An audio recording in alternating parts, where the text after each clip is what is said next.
Ndabaramutsa mu izina ry'Umwami wacu Yesu Kristo. Nawasalimu kwa jina la Bwana wetu Yesu Kristo. Kuba umunezero mwinshi Nafanya furaha mingi tukikutana hapa. igihe cyose tuje Kila mara tunafika hapa.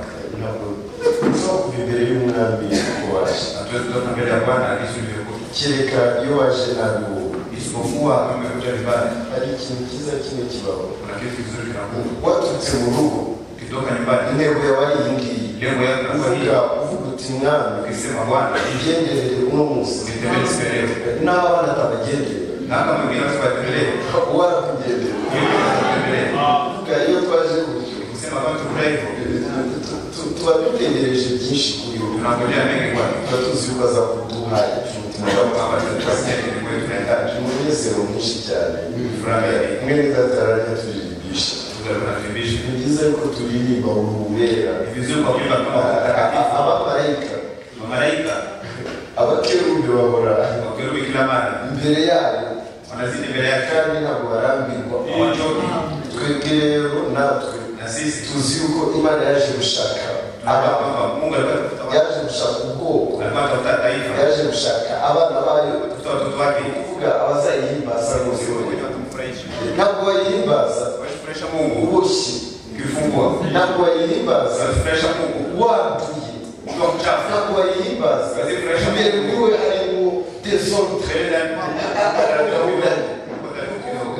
Imana yacu idufashe cyane.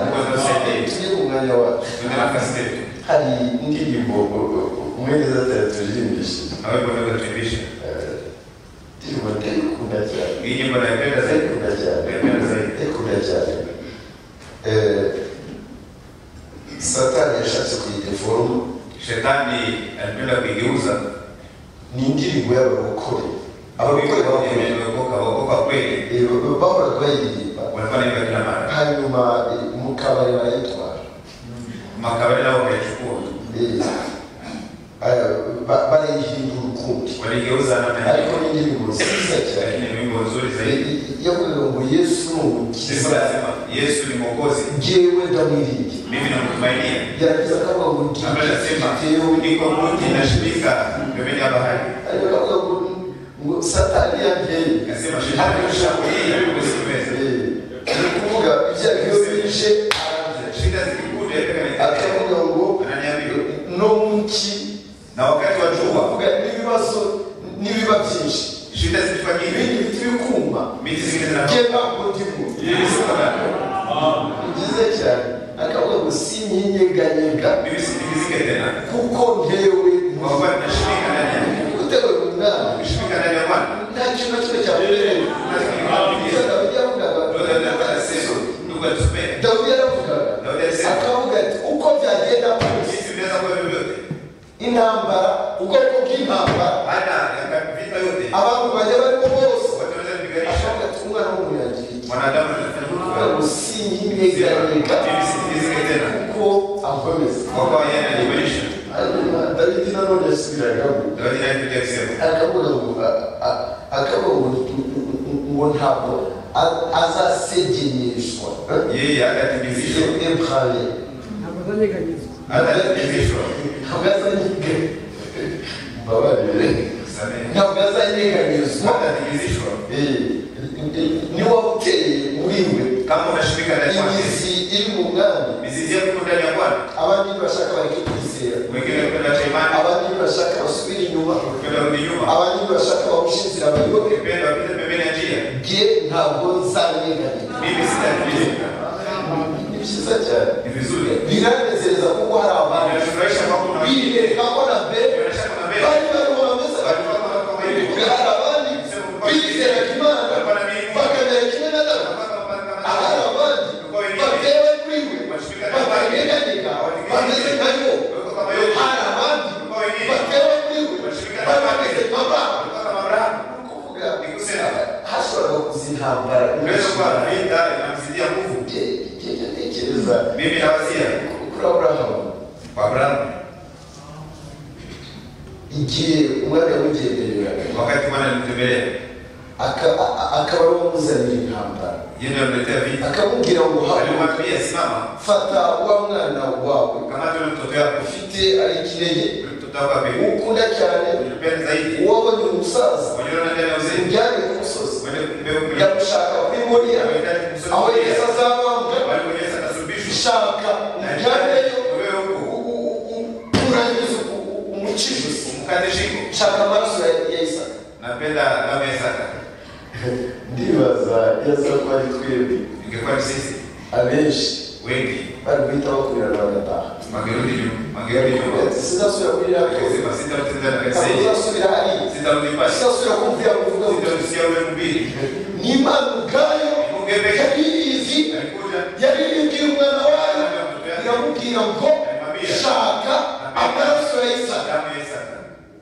yari intambara ilikuwa ni vita ariko rero ngo lakini sinyinyeganyega usitikizike tena wakanishika ndani mwake abantu Yesu abatishoka akamkamata aragenda cibiti alienda akashika biti ashaka inkwi akatafuta kuni arazirambira akazifunga aragenda afata kumaliza aragenda akazana icyaza akaitia makali kubera ko yashakaga kwiza gushobora guca ijosi shingo la Isaka ntabwo yagiye kugerageza alikuwa anaweza kujaribu hapana hanyuma baracyazi ngo alitia makali afata inkwi akamata kuni ashyira ku mutwe wa Isaka akatia kuvicho cha Isaka akamwambia sasa beti wewe mtoto ngwino tugende pia twende ntekereza cyane kiri muri niliwaza kingi wakati wake na ngo sinyinyeganyega mimi sitikizike tena kuko ntewe muri wakati nashibika ndani no kukisimuma na wakati wa jua sikauki kuko ntewe muri wakati nashibika ndani mwake Imana yacu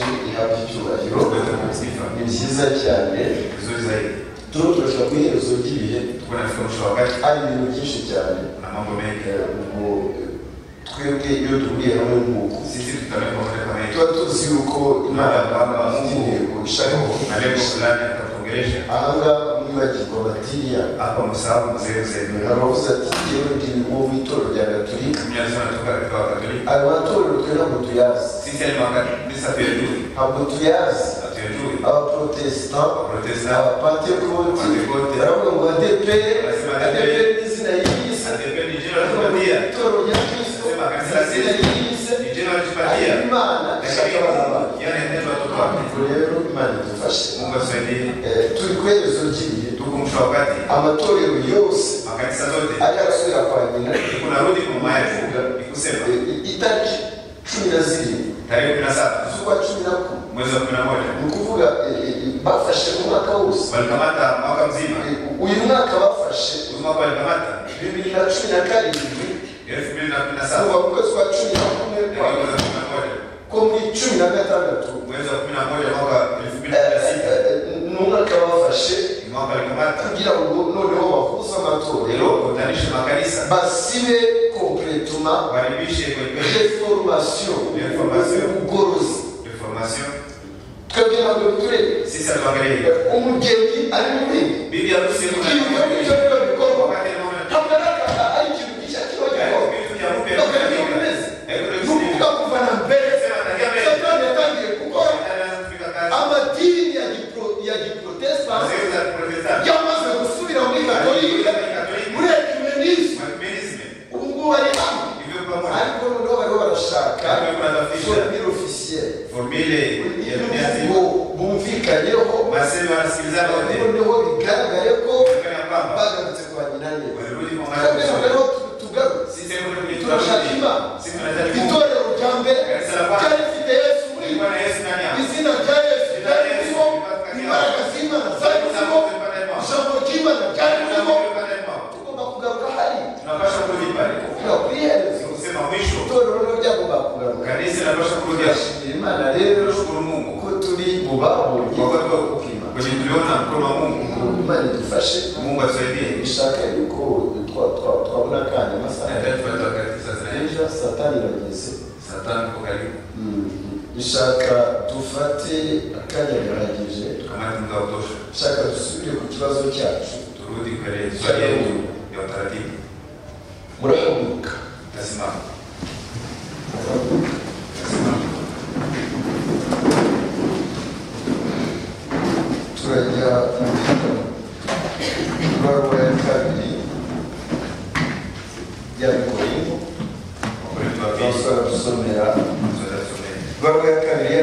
turimo twasoma 2 gusa gice cya 4 turasoma 2 gusa 6 7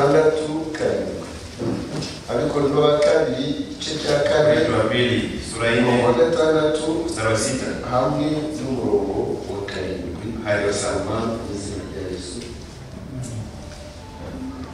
Imana yategetse umucyo kuva uturutse mu mwijima, niyo yabwiriye mu mitima yacu kugira ngo imurikishe ubwenge bwo kumenya ubwiza bw'Imana buri mu maso ha Yesu Kristo. Ariko dufite ubwo butunzi mu nzabya z'ibumba, kugira ngo imbaraga z'isumba byose zibe iz'Imana zidaturutse kuri twe. Mwami Mana yacu, ishimwe n'icyubahiro bibi byawe, koko wazanye umucyo kugira ngo tumurikire tuve mu mwijima, waduhaye ijambo ry'ukuri kugira ngo tuve mu binyoma, waduhaye ijambo ry'ubugingo kugira ngo tuve mu rupfu. Mwami, mu rukundo rwawe rwinshi waraje wambara umubiri, uravuga uti n'igihe nzira n'igihe kuri kandi n'igihe bugingo. Utwemerere uno munsi, utubere umunsi mushya, utubere umunsi mwiza wo kukubona, utubere umunsi mwiza wo guhishurirwa, utubere umunsi mwami wo kubona ibyawe. Fata ibyanditswe byera ubikingure by'ukuri, utwiyereke, utwereke amabanga ahishwe mu ijambo ryawe, utwereke ubwiza bwa Kristo, tububone mwami nk'uko Paul amaze kubivuga. Iri ryari itorero ryawe, iri ryari itorero ryamenye ukuri, aba bari abakijijwe, aba bari ababohowe, nibo bavugaga aya magambo. Aravuga ati kuko yaduhaye kumenya ukuri, yaduhaye kubona umucyo, yakije ubwiza bwe mu maso yacu, imbere yacu. Tugaragarize ubwiza bwawe buhishwa ab'isi, buhishwa abanyabwenge, buhishwa abakomeye, buhishwa abatuzi. Twereke mwami ubutunzi bwawe butagaragarira ab'isi, ariko bugaragarira abana bawe. Urakoze rero, tumaze gusoma amagambo make mu ijambo ryawe, watse umucyo wawe kuri yo, utwereke inzira zawe, kuko tubigusabye mwami mu izina rya Yesu Kristo. Amen.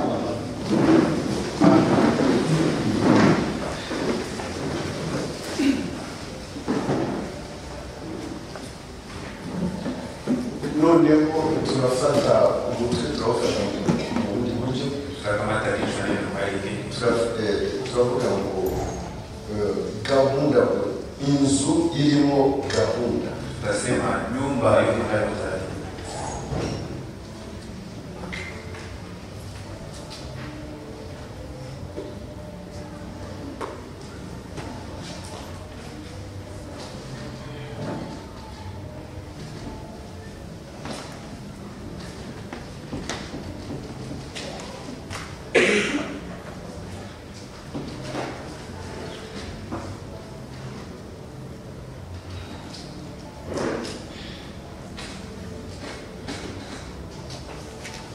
Turafata umwanya wacu wose, dusome ibyanditswe byera.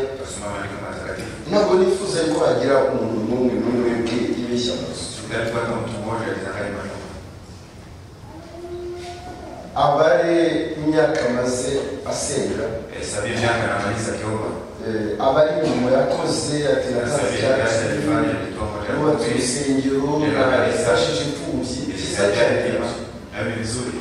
nifuza ko umuntu wese uri muri ashobora kuba yahagarara imbere y'Imana akavuga amagambo yavugwaga n'uyu muririmbyi, ukavuga uti Yesu niwe nishimikiza, niwe niringira, ntabwo zatinya kandi ibibazo byararangiye kuri iyi gihe narangishijwe.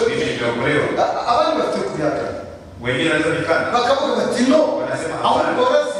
Asiwe mpotea. Na ngeni kibazo. Ile Kibazo. Ni kiri muri jewe. Ni jewe. Nyuma yo kubwira ubutumwa, nyuma kuambelewa, nyuma yo gutera, nyuma kusanyika, nyuma yo kwinjira mu rusengero, nyuma kujyana na kanisa, nyuma yo gukora imirimo y'Imana, nyuma kufanya kazi za Mungu. Umuntu yagombaga gukizwa, mtu angepaswa kuokolewa, yamara gukizwa akamenya ko ni jewe, hakari abandi, ntabwo bireba abandi, agakiza kanje ni jewe kareba. Unashida kwenye gahunda igomba kuba iri mu nzu yawe, inapaswa kuwa mu nyumba yawe, apana iz'abandi. Ibyo babyumva ngo binde urubanza ni rwawe, hukumu ikikuwa nta n'umwe azahagarara na se. atasimama mbele baba yake. Tega amatwi, niba ari so bakubujije kukataza kwa mingi, shaka kubwira imbere y'intebe y'urubanza ntabwo so azahagarara. hata hivyo murabyemera? mnalipinga. Ese umukuru w'umudugudu azahamagara? Je, mkuu wa kijiji ataitwa? Umukuru w'ingabo azabara? Mkuu wa jeshi atakuwa pale? Ntabwo ari ibyo, Haiko vile. ntabwo ari ibyo. Ulipoteza wakati. Ntabwo ari ibyo. Haiko vile. Nagombaga gukizwa nk'abaresponsable agakiza kanjye nkamenya uburemere bwawe, nkamenya uburebure bwawe, nkamenya uburyohe bwawe, nkamenya noneho agaciro kako. Icyo nta muntu n'umwe wazakora. Ibi ni bikomeye. Shaka noneho dufate tuvuge ngo iyo seme irimo gahunda. Shaka turafata exemple turajya muri Bibiliya, turareba Yesu atekereza. Abenshi baribi twakiriye mesaje noneho tukabyina tukaneza tukanezerwa. Ntabwo bihagije. Wabwiye Yesu amagambo yavuga iyi shusho yatanze y'abana bagomba kuragura, y'abana bagomba kuzamura, y'abana bagomba kuzinjira muri Yerusalemu. Iri hano ni Biblia. Ubwo rero abantu kugira ngo bakire ibyo, watu kusudi wapone yale, abenshi bayisoma, wengi wasome mambo kama bagombaga kuyisoma, ukayisubinya, ikakuryohera, ukayikunda, kuko niyo yonyine igomba kwereka inzira, niyo yonyine ikweza kuwemewe. Ikibazo aho kiri ntabwo kiri. Mwene data yatubwiye itoro ry'Abakatolika. Mimi niko mkanisa wa Katolika. Hanyuma undi yavuze ati Mimi nasema nilikuwa kisema kuriye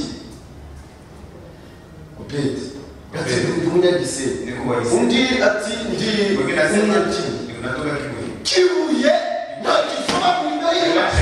Gisenyi nta gisobanuro y'Imana. Uri Gisenyi bakabigishiriwe ibinyuranye n'ijambo ry'Imana. Ijambo ry'Imana ryonyine ryo ryakirwa.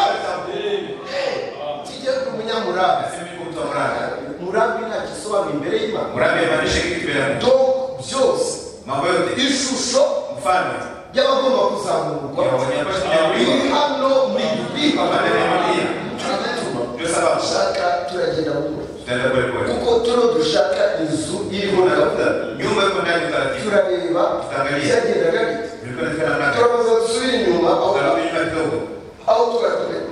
Reka subire inyuma gato, acha nirudi nyuma kidogo. abatari ba Unaona kukua twatangiye kuwa kabiri, tunaanza siku ya pili. kuwa kabiri Siku ya pili byameze neza, ilikuwa vizuri zaidi, byameze neza cyane, ilikuwa vizuri zaidi. Tuma iyo wisibi, Ndio sababu kama unakosa iyo wisibi nanyine uko nakosa wihombe, uko na hoba ntabwo bigaruka. havitarudi tena. Kuwa kabiri byameze Siku ya pili ilikuwa vizuri zaidi. kuwa kabiri Siku ya pili twariho tureba tulikuwa tunaangalia Yesu yeye pekee yaraje, alikuja, araza yerekana alionyesha hari abantu bari uko watu bakaba n'abantu beza. watu wazuri.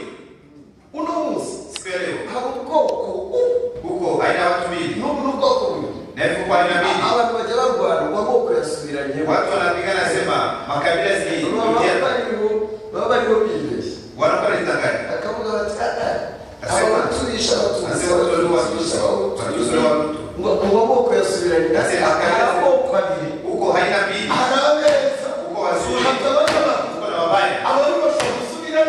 wazuri wanaweza kujana, abeza ntabwo basubira, wazuri hawezi kujana. Muravyemera? Unakuwa vile.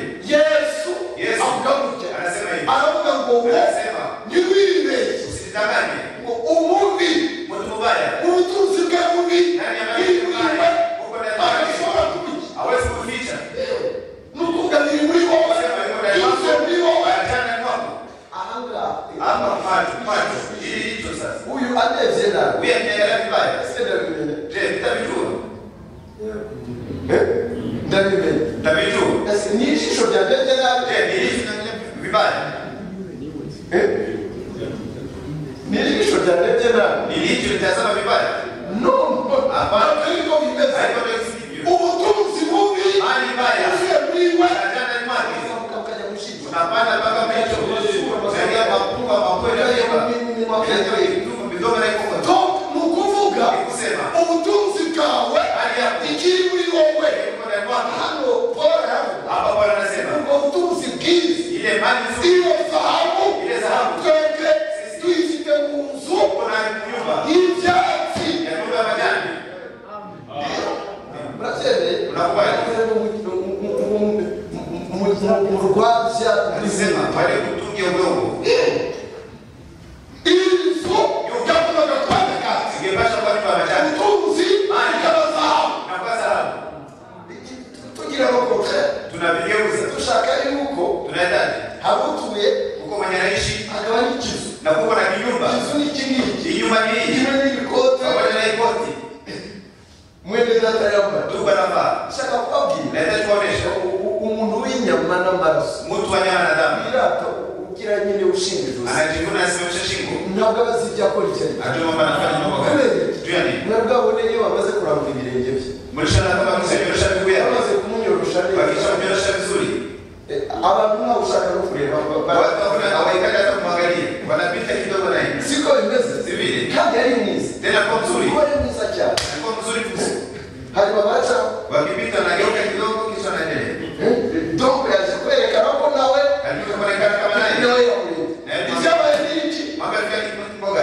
Uwari utuye mu nzu Mwenye aliishi na yamaze kuyivamo asigaye icyondo. Ulibaki matope. Inzu Nyumba itandukanye n'utuye muri yo. iko tofauti na mwenye anaishi ndani. Hanyuma Kisha sasa Pawulo aravuga ngo Paulo anasema hivi. aravuga ngo ubwo butunzi Ile nani? Mali alikuwa anasema ni muvuga ariko usikile mali gani? aravuga ngo Anasema hivi. c'est Dieu qui a dit que du sein des ténèbres la lumière resplendit. Imana niyo yavuze yuko umucyo uzamurikira umwijima, Qui a reluit dans nos cœurs. ni nawe wamurikiye imitima yacu.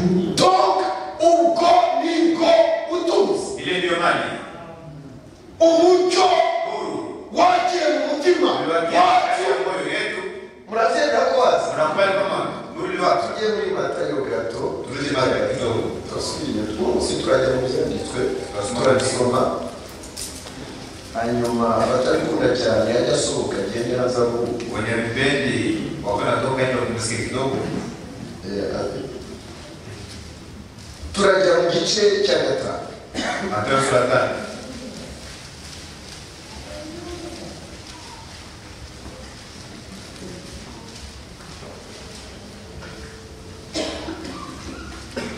Igice cya gatanu Mathayo sura 5. umurongo wa 14.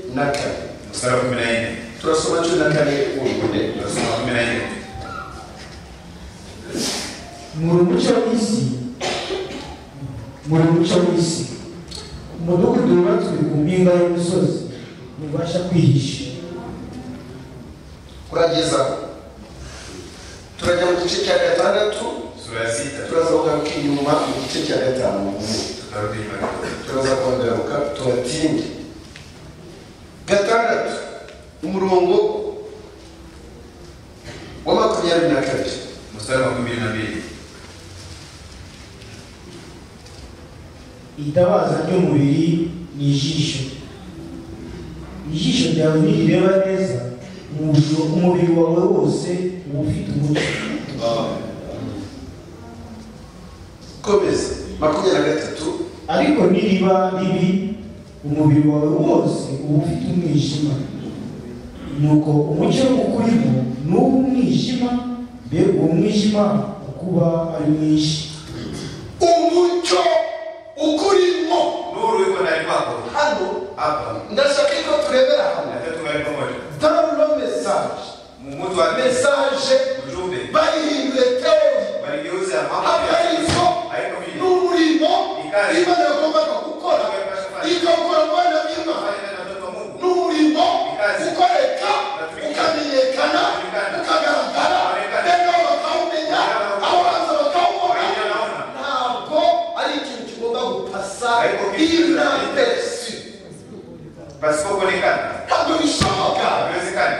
Message twakiriye Ujumbe tulipokea. ubutumwa Ujumbe tulipokea. ni umucyo Ni nuru. w'akagoroba niko twishyura. Nuru ya jioni ndio tunaita. Ni umucyo wakomotse ku Mana usuje gukora umurimo ariko agomba gukora. Kuna kitu basi kufanya. Aratubwira rero Anatuambia hivi. ariko mumeke abakiri uwo mucyo Tulipokea nuru. murahinduka umucyo nameguka. Na nuru na nini?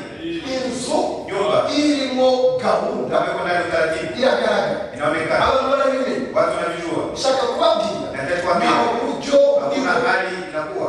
ku iherezo Mwisho. yuko ingano z'ukuri Kwa kuwa ngano la kweli. zisa n'ibishishwa bisa n'ibiri mu ingano Zinafanana na makapi zenye ziko ngano ya kweli ndani. Haiko vile. urumamfu Ile magugu. rwakuriye kuba n'inka Pembeni ya ngano. birakura byose Vyote viko. ariko ku iherezo Lakini mwisho. dore icyanditswe bivuga biravuga ngo ingano imbuto zimaze kwera ngo hanyuma nyir'umurima Mwenye mlima. yafashe ubu. Alikamata mpanga. Murabyemera? Unakubali? Murabyemera? Unakubali kama nani? Yohana aravuga gutya. Yohana anasema hivi. Aravuga ngo Anasema. araje Anakuja. afanye n'urugano agosore ingano Ngano. ku kigega Alitendea ngano. ibyatsi Majani. umuriro Umoto. ni ugutandukana. Ikutuwapachanisha. Mbere y'uko Yesu agaruka Mbele Yesu kurudi. hari umurimo ugomba gukora. Huko kazi inafanyika. Reka tujye muri Mariko gato. Acha tusome Marko kidogo. Nshaka n'abatabyizera babyemera. Na wenye amini wakubali. Turajya mu gice cya kane. Marko sura 4. Igice cya kane Marko sura 4. aradusomera umurongo 28, 29. Atusomea mstari wa 18 na 19. Ubutaka bwemeza ubwabo. Bwa mbere habanza kuba utwatsi, maze hanyuma zikaba n'ingembararo, hagaheruka amahundo afite imbuto. Niyo arangiza Ndio yenye na processus dona reformation yatangiye cy'icyariteye ingano ziramera ziva mu butaka. zilikuwa zikatoka Uno udongo. munsi Siku ya leo. indabyo zaraje abandi ndabyo bibuze amahundo amaze kuza yareze Ilikoma. mbere y'uko umusaruzi yinjira mu murima Wakufuna ingene na abanza haza izuba ntabwo haza kwa jua kukue mvua. ntabwo haza imvura. Hakukue mvua. Imvura igwa Mvua inanyesha. bayita ngo Wanaita sema. donc igwa Inanyesha. ni impunguramirara Ya kukomanisha mbele. impunguramirara Inaanza kukomanisha mbele. bamaze gusarura Acha kuvuna. bamaze kubiryamisha hasi hasigaye iki hasigaye ko batwika cya bintu cyose Wakati ubuzima bugomba kuba konsantere maisha yanapaswa kuonekana ndani ya mtoto wa Mungu. ninjiye Ni wakati ishami rigomba gukora sasa soma tunapaswa kufanya kazi yake. umurimo wacyo uri wowe Ndani mwako. hagomba kugira ikibonekamo kenshi kikagaragara noneho umusaruzi akaza iyo azana Akikuja anakuja na mpanga. nyuma y'uwo muziki Nyuma mpanga anapita abana afanye. cy'ubuhiri imihiri Unafuata ile bongo. Inafuata ile bongo. iyo amaze gusarura ibishyimbo Wakishavuna mahali baranika wananika. iyo amaze kwanika barahunika Wakishanika wanaipiga. donc imbuto Mbegu. ntabwo ziba zifite ibibazo Sina tena. ntabwo zikiri ibintu Asiogope ile bongo. igiti ni ibintu Kinaogopa bongo. ni ibyatsi bigiye kubona umuriro Ni majani ya moto. ngiyo Zibili. murabyemera Mnakubali? niko bigomba kuba. Ndio zinapaswa kuwa. Kwiherezo inyuma byose umusaruro ugeze imvura akipa kuko bamaze gutema. Inanyesha cha kukata. Donc iyo bita la pluie de l'arrière-saison. Wanasema ile mvua ya mwisho. Imvura ya nyuma. Mvua ya mwisho. Ntabwo iza gukomanisha imbuto. Uko kumanisha mbegu. Zikomeza. Hapana. Iza kumbura haba imunguramirana. Hakaba n'itsindagira ya kushindilia. Umusaruro wamaze kwegera. Aka kanya rero. Iyo wakati sasa. Tuko turatandukanye. Sisi tuko tunachanisha. Ntabwo tuko turegeranya. Hatuko tunakusanyisha. Kugira amaturi. Haiko wakati wa tunakisa. Wakati ya kusanyisha. Abantu. Kusanyisha watu. Kubiza imitwe. Kwa kuisaba ya kukulisha watu. Unasema pale kungaja fasi. Nitumara kurwagura. Lakini tukisogesha kanisa kama hili. Watu wakishakuwa elfu. Abantu bazanye batwara. Ndio watu zamani kuishikia. Watatoka kwa kanisa. Hangarito kibazo. Vite. Turashaka ingano. Zindi muto. Itanezerewe. Umurima. Aravuga ngo mwebwe muri umucyo w'isi. Akavuga ngo umucyo rero ntabwo ushyirwa munsi y'ameza. Awufite chini ya meza. Bashyira hejuru. Wanatia meza. Akavuga ngo umucyo ugera ku musozi. Wabwira mu maviraje yose. Gikondo bamenye ko Kigali bamenye ko bahari. Ni bangahe? Ariko babone uri umucyo wabonetse ushyirwa ku musozi ukamurikira abantu. Do imbuto yabibwe neza sana. Mbere gusarura hano aravuga gutya. Hapa anasema hivi. Soma 29. ariko iyo yeze uwo mwanya nyirayo ayitemesha umuhoro kuko igihe cyo gusarura kiba gisohoye. Kuko igihe cyo gusarura kiba gisohoye. Wakati wa mavuno yanatimia. Kiba kiratwaje. Iko na karibia. Ntabwo tugomba gutinya umuhoro. Tusogopa mpaka. Turacyashaka badushimashima. Tuba tunapenda wao kutubeleza. Kutubeleza. Nakomeza kufikiria jero ndagiye. Asema kizi usimamo yale mimi taenda. Kitu mitoro ryabo rituzura. Papa sasa kanisa mbijaye. Mukore ko batukabana. Wanatukana watu. Nabo dutuka. Atutukana. Muteka watu. Muteka masikio. Twabwira Yesu. Bene tunawaambia nshaka kubereka ishusho niba gusa kubigiye cyari ari igihe cya John Wesley, ari igihe cya William Branham, ari igihe cya Paul, ari igihe cya Abraham. Ishusho nimwe yabihinduka. Imana ishaka abagomba kuzamurwa. Abantu bize ijambo. N'ijambo ryinjiye muri bo, n'abejejwe naryo, n'abatunganijwe naryo, n'abere ko gahunda ishyirwa muri bo. Bakemera kuba muzi ibyatsi. Wanakubali kushinda nyumba manyasi. Kuvuga imbere harimo zahabu, zahabu n'ibyatsi. Nyuma ni majani. Imbere harimo zahabu, inyuma ni icyondo. Nyuma ni matope. Inyuma ni icyondo. Nyuma ni matope. Take umubiri ukigutegeka. Wakati mwili ngana kutawala. Take ugitegekwa n'isi. Wakati dunia ngana kutawala. Take ugitegekwa n'ibyiza. Wakati mambo ya dunia ngana kutawala. Hagushobora kunesha. Hawezi kushinda. Iyi shusho Imana yatangaga ntabwo wowe ushobora kuyambara. Hawezi kuivaa. Iyi shusho Imana yatangaga yerekanaga ariyo bazanesha abandi. Kuko kuva mbere bari bari igihe cya Yobu. Wakati wa Yobu. Yobu Imana yaramweraga ikagira ubuhanga ikamusiga niko na mtu ari bibura ari umugabo Yobu sakara bamubonye. Ibi biraneze. Mimi ananifurahisha zaidi. Alishobora Mungu kama anaweza kuonekana mtu kwa shetani. Alishobora kugira Anaweza kusema shetani, asema shetani. wamubonye Yobu. Ulimwona Yobu?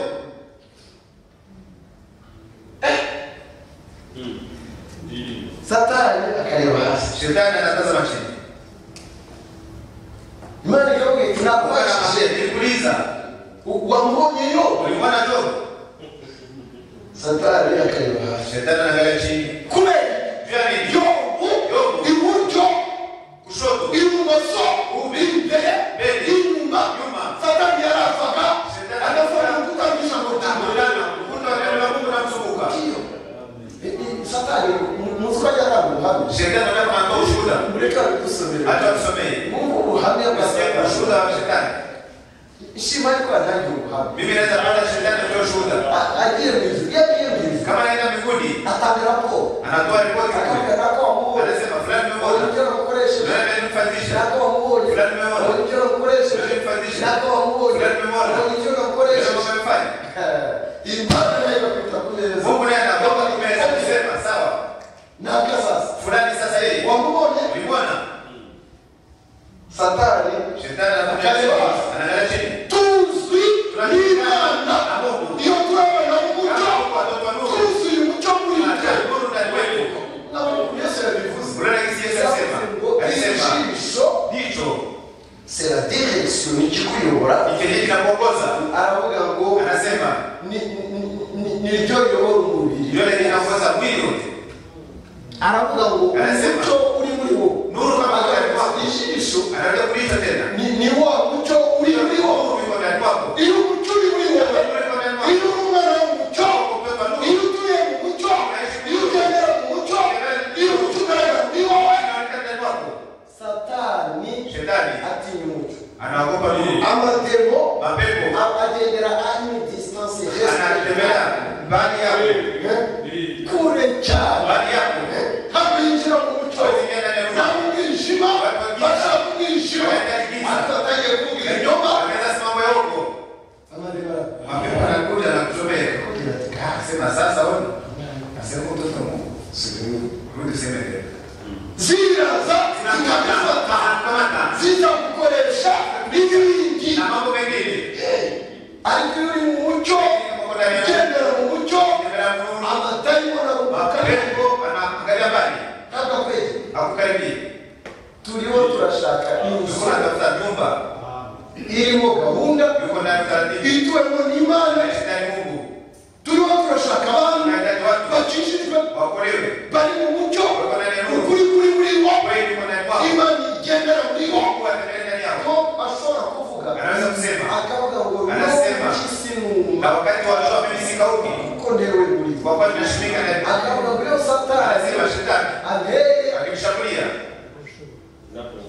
ntabwo bishobora Anaweza. ntabwo ashobora Anaweza. twebwe tujya Sisi kubivuga hatuogopi kuyasema. ariko hari abantu Kwa kuwa tukuka watu. bagomba kuboneka Wanapaswa kuonekana. inzu yawe yashyizwe mu Nyumba yako gahunda kutenda utaratibu. ituwe Inaishi n'umugabo ndani. utegerwa Mwanaume mwenye asogelewe. umucyo Nuru.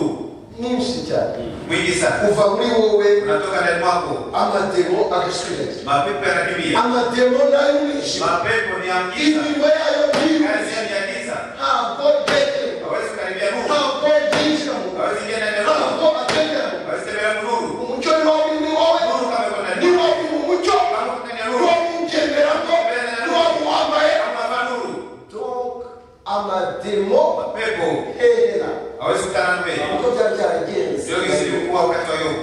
ibi ndabikunda cyane Mimi napenda sana. hari abantu bagomba gukizwa rero Watu wanapaswa kuokolewa, wanapaswa kutayarishwa, wanapaswa kunyakuliwa. imbuto zigomba Mbegu kuba expose zinapaswa kuonekana kujua. zikuma kabisa Zinakauka zaidi. ubuzima bukaba konsanta Maisha yanakomaa. none imini niyo Kisha ya zile ngombe zikikuja. imini Zile ngombe zikikuja. Zikipiga. ibihangayika Vyenye vitangaika. ibishakashaka Ni yale majani. amababi Yale majani. Ni miti. imbuto zigira ubwoba Je, mbegu zinapata oga? ntabwo zitinya imini Haziogopi ngombe. ntabwo zitinya ko umuhoro uza Haziogopi kwa sababu kupanga ingine na shamba. yafashe inkota fure Anasema nikamata mpaka. nayifate nyina zasabu Haikamate kwa kuli. afata umuhoro azasabu Akamate mpaka kwa kuli. urabisha Tunaitaka. agamarana Maranatha. bino afata umuhoro Leta mpaka. Akitaka kuja mpaka. hanyuma ibishakashaka biragoye Je, yale majani. nta buhungiro Hakuna nta makimbilio. bwihisho Hakuna kwenye vitu. Haiwezekani. turajya muri iyo nzira Tunasoma kitu cha Yobu. turajya muri iyo Yobu. tugiye gufata ama exemple make Tunataka kumata mifano kidogo kidogo. hanyuma turajya mu gice cya mbere sura ya kwanza. Abasore birashoboka. Kwenye inawezekana mambo yawezekana. Birashoboka. Inawezekana mimi nakubali. Dufite abahamya, tuko na mashuhuda. turasoma 8 fi. Soma umurongo 8 umanuke bishike.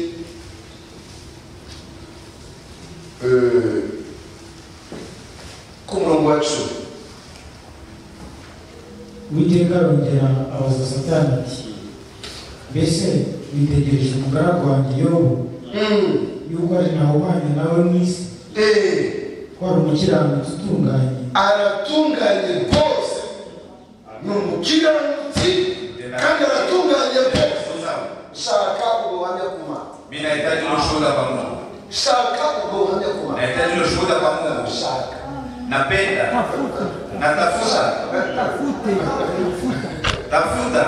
shaka wowe tafuta wewe shaka tafuta ubuhamya ushuhuda uturuka kutokea ijuru mbinguni atakuva kwa pastor haiko kusema na tulipa pastor atakuva haiko ninatokea katika tunaomba kwa atakuva kuri so cyangwa kuri hapo mama yako ijuru mbinguni isoro inaweza kusema avuga ati Nasema. wewe mkozi wangu wewe mtumishi wangu wamubonye mbona hano unameze nkaho unatoka kufanya naye cyiza cyane ni vizuri Imana ikureba Mungu anakuangalia ikabona yakura Satani anaona kama anaweza kujivunia mbele ya shetani ikavuga ngo waweza mkozi wangu wewe mtumishi wangu wamubonye unaona jogo nta n'umwe ameze nkawe unafanya naye aratunganye mtakatifu kandi ni umukiranutsi rwose kweli kweli aha ni mu ijuru hapa ni mbinguni mu ijuru uko byari bimeze mbinguni kilikuwa niko Yobu nawe yari ameze na ndio kisi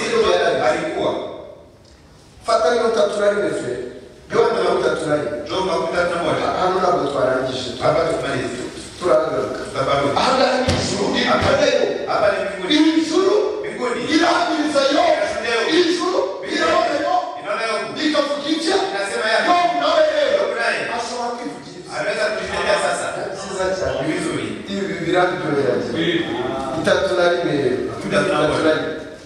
n'abagrase fini mu bungi wa grace Philip takibia hano hapa turi mu Mana yera tuko ndani ya Mungu ifite ubwoko bwera kwa taifa takatifu turi mu mbaraga z'ijambo ry'Imana zishobora kwinjira umwana w'umuntu zarangira zigahindura ibintu zinamaliza zinabadilisha zigashyira gahunda yiwe yarangira kumva Imana akayoborwa nayo akayikorera akagendana nayo umucyo ukangaruriwe uzimu bakabimenya Satani akajya wumva shetani anachukulia anaita anasema general takuye kugerageza kwa Yobu wewe unajaribu kwa Yobu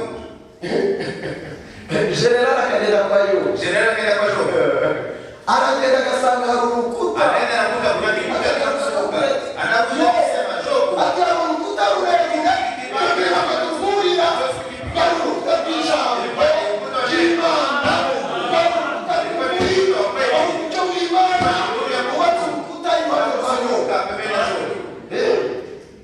agahamagara indi anaenda mwingine akavuga ati komando ase komando genda kwa Yobu gerageza wende kwa Yobu jaribu ntabwo bishoboka hawezi kani baragakuye bagatambuka walikuwa wanakuja wanatoa ushuhuda nimurebe sasa Mwangalie sasa. nawe uko yitangira ubuhamya kama mmoja pia anaweza kutoa ushuhuda umurongo wa mbere tazamaniye umurongo wa mbere nasezeranye n'amaso yanjye none se nabasha ne kwifuza umukobwa ijisho jicho ngo ni irembo ni mlango ya mwili ni ukuvuga Ni kusema. ibituye muri wowe hapa na shida nicyo yako rizamuka kama linapanda ijisho ryanjye riba riri oriente de l'interieur inaongozwa na ndani donc akayezabeli kambaye ubusa imbere yawe kazalika kifaa uchi mbele yangu nitavuga ni uriya azarigatwa n'umubiri mimi nasema kule wote tamlapa donc yanditse amabere akionyesha matiti yake nitavuga uragowe mimi nasema hole kwa uzaba inyama z'imbwa utakuwa nyama za imbwa mbwa zizakurira imbwa zitakukula igikuta kwa kibabazi kezi ndiyo vile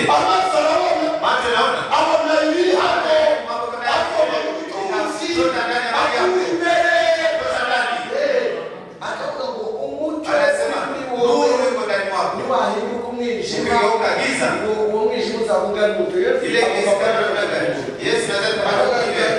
anaongea na wafrere Watu wanasema ni wandugu hapo. donc imbere usemugishima usemini nyoma inirwe azigwirisha okwitaba Na kujificha. donc uyu yo kuva yo kunyavugaza Sikia kisi ndio basema. sandoka mutatareta tufe Mstari wa 13. hari ubwo natwikiriye ibicumuro byanjye na Adamu Jiza cyane nyiri cyo Mwenye navyo. ariwo no ijuru irahamya akavuga jeza nigeze na rimwe yishe ibicumuro cyanjye mbega ubuhamya bigaragaza hari gahunda ntabwo byagerekeranye hejuru ntabwo ari bishwe gusaba yari mu mucyo yagenderaga mu mucyo yakoreraga muri wo yagenderaga n'Imana yagenderaga imbere yayo yayobokwaga n'Umwuka wera akavuga ati jyewe hari ubwo nigeze guhisha ibyaha byanjye aravuga ati amaso yanjye yigeze akurikirana inkuru mwibaze ababa bakiri muri twe cyangwa tumufashe kugira ngo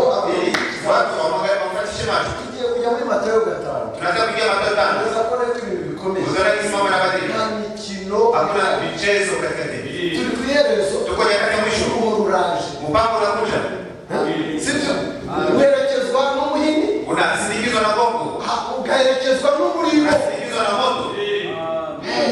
ntabwo turi mu gihe kimwe Wakati wa mchezo, ntabwo turi mu gihe cyo koroshya wakati wa kuregeza, mu gihe abantu bagomba gukira bagomba kwizera bagomba gukizwa bagomba umwanya wabo ntatorero rizaba hakuna kanisa litatembea, hakuna kuhubiri atasimama mbele ya Mungu.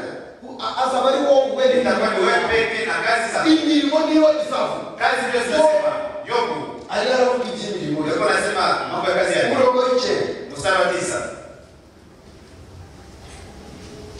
niba umutima wanjye warashutswe n'umugore mubikira ku muryango w'umuturanyi wanjye umugore wanjye aragasera undi kandi ashakwe n'abandi. donc ibi bigaragaza Inaonyesha kwamba certitude hakikisho ikintu uwendere zakagiza kandi kulikuwa ndani ya Yobu. yaravuga je umugore undi nawe Ikiangalia bishoboka bize bikora uwagatombe n'abantu ariko turabona dini ya dinesa lakini tunaona katikati ya ujumbe abagore batwarira mu inda wanawake wanachukua mamimba, abagore barasambana n'abapasiteri wanawake wanasharata na wachungaji. Wanasema hivi hapa kwa binti tano wachukua mimba, baritwa basere wanaita watana batewe n'abafre watunga watia mimba. icyicaro cy'amadayimoni inzu y'uzumishira ntaho bihuriye nicyo tubabwira agakiza umucyo ukuri mesaje n'ijambo ryagombaga gukora umurimo muri wowe bigashyira gahunda muri wowe ibintu bigahinduka noneho ukaba wavuga amagambo Maneno Jobu anasema turabyemera tunakubali, tugomba kubyemera tunapaswa kukubali. n'abaswa bikomeye bagomba kubyemera Naona kama ni vigumu, anapaswa kukubali. 13:14 utega amatwi Mtege maskini. turi muri desordre na ordre imbere gusa Tuko ndani ya mivurungano na utaratibu ndani ya nyumba.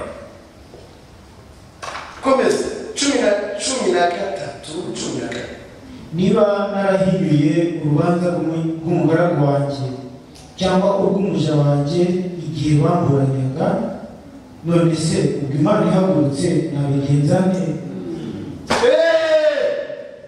kibazo gikomeye Swali kama avuze ngo niba narahimbye si je méprisais le droit de mon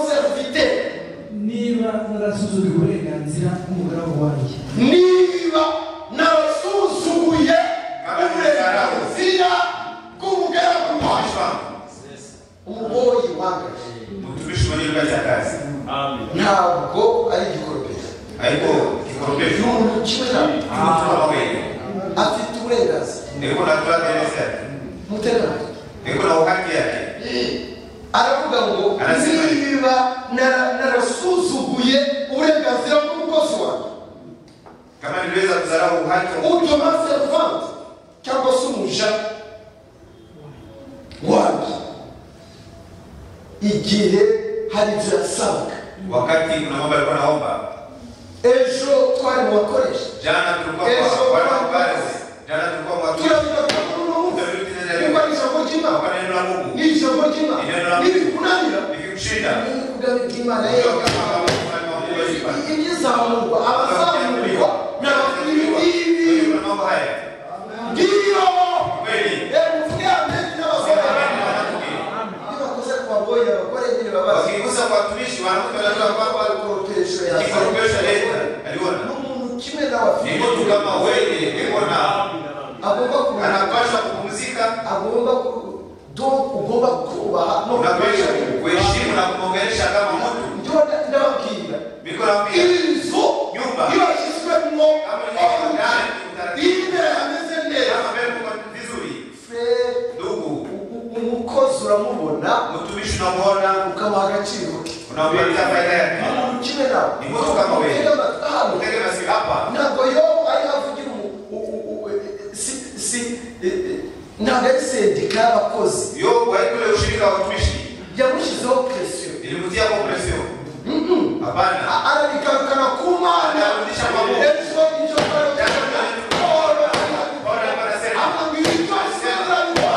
Mungu atabiatibu donc hano aravuga ngo hapa anasema que ferais-je quand Dieu s'enlèverait ese nabitabigenza neza uko Imana izavuga s'il vous visitait que lui répondrais-je ese Imana nigendera nzayisubiza genda umuja genda umugaragu w'Imana niko mtumishi wa Mungu n'umugaragu w'Imana mtumishi wa Mungu ndagira ibibazo nkayibaza nitakuwa na shida na ushaka yuko intende nahitaji mkate wewe Mungu anipende ushaka kubikoresha Mungu icyo anifikishe ugomba gukora Mungu anipenda ariko hari umwanya nshaka lakini kuna nafasi nahitaji ariko jewe mimi sasa umugaragu wanjye mimi mtumishi wangu sasa mimi napenda kumketi juu ngera kubwira nawe lakini nikwambia usikie ntabwo ari ibyo haiko vile ngo icyo utashaka ko bagukorera kenye hauzi ndani ufanizie ntukagikorera usifanyizie mwingine hano birakomeye hapa ndio vigumu yo yasoraga guhamya akamaro yo alikuwa anaweza kunyosha kidole tu anasema kama niliwahi kujisubalisha 16 mutega amatwi 16 hari ubwo nimwe abakene ibyo bifuza cyangwa se era komeza 15 tumaze turangiza iriya dosiye anzia 15 tuyikotire neza 15 cyoye iyandemye mu nda ya mama siyo yamuremye iyaturemye mu nda za ba mama simwe donc nukuvuga ngo umukozi nikosema mtumishi afite agaciro niko na faida uramuhemba unamlipa akagukorera imirimo udafitiye umwanya wo gukora anakufanyizia kazi wewe na wakati ariko ukifanya n'umuntu kimwe nawe lakini ni mtu kama wewe iki nicyo cyagomba gutandukanya umukristo ndio kijana n'umupagani Kristo na mpagani wamenyaga ko ari umuntu wazanye ungepata na kuko kuleta kwa kwa wewe ulikosa anakufanyia kazi wewe mlipi ko ushaka akazi ko kwa bakora kwa anatafuta nawe kuelewa kuko wamenya kurekera ku kazi jua ndio napata kwa kujitetea sio walisarau iyo udashaka gusuzugura ndio kwa kusarau uko gusuzugura ukore jua ndio unazarau mwenyewe kufikisha utega amatwi ulitege masikio hano birakomeye hapa ndio vigumu sasa turabyemera tunakubali vile meda wadada nibyo vile muriho murabyumva uko nasikia birinji vinaingia utega amatwi utege masikio 16 16 rimwe abakene ibyo bifuza cyangwa se ngahebya amaso y'umupfakazi cumi na karindwi cyangwa nkiharira ibyo kurya byanjye imfubyi ntibiboneho mutega amatwi la perfection ukamilifu gutungana kose aravuga ati mbega niliwahi kuima mkosefu arakennye mkosefu wowe urarya ukabimena unakula na kumwanga we yabuze ibyo arya uwo munsi kosa chakula kula ile siku hanyuma akesha hagati yawe ese umunsi hari amategeko yo kwa Mose hakujua kama uko sheria za Mose muri Israeli alikuwa anasema Israeli Yesu ni akenera uruhande ndugu yako kama yuko mkosefu pembeni yako uzumufashe uko msaidie uzamwimeye cyangwa usiwewe kinyata bomba ngo niyigurisha kuri wowe kama niyigurisha kwako umugaragu nini akwe mtumwa wako ngo ntuzamufate umunyamahanga usimukamate kama mtaifa donc ni ibyanditswe kera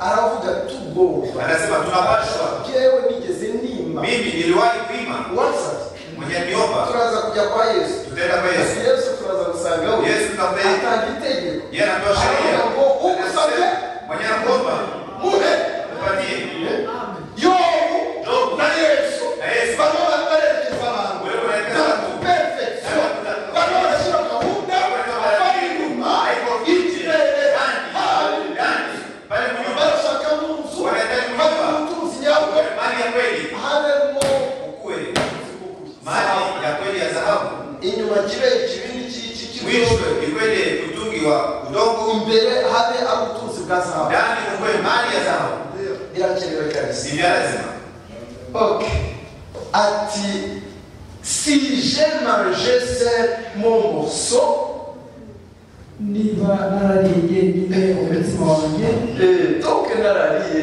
kenyine kama ndio kula pia penge unakula hiyo unaangalia gole kwako to wallahi kaje ukabura umepatia kule ushinde ndani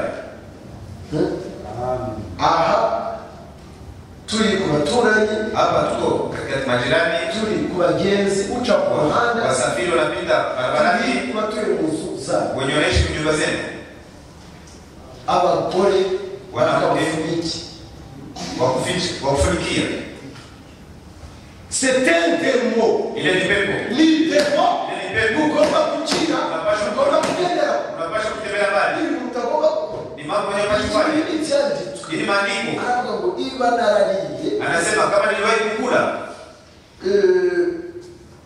umva igituma atashobora kubirya wenyine sijia sababu hakuwahi kuweza kukula sijia mstari wa 18 ahubwo uhereye mu busore bwanjye yahuriye iruhande n'inkasa n'umupfakazi namuhagarikiye nkiva mu nda y'amama donc arerekana we ivyo ugutungana kwari niwe ukamilifu kwa ulikuwa unatufikia nje ni ukuvuga ni kusema yo mnaburibaga yo alikuwa anaangalia yashakaga kurimba imana yashakaga kukuta imana ishaka cumi n'icyenda niba hari uwo nabonye wishwe no kubura umwambaro cyangwa indushi ibuze icyo kwiyorosa niba urukenyerero rwe rutampaye umugisha kandi ntasusurutswe n'ubwoya bw'intama zanjye komeza makumyabiri niba narabanguriye imfubyi ukuboko kuko mfite umufasha ku irembo donc ni ukuvuga ari habirukana mu rupangu eko nawafukuza nyumbani kwake aje gusaba hanyuma kuko bati igipangu wakati anakuwa kuja kuomba kwa jina la kipangu hanyuma none ukari kuyibuka kisha unatia Mungu cyangwa se kabwira umukozi ngo genda wibuka wale wafukuze yo nakubikora yo unafanya twebwe rero sisi twabwiye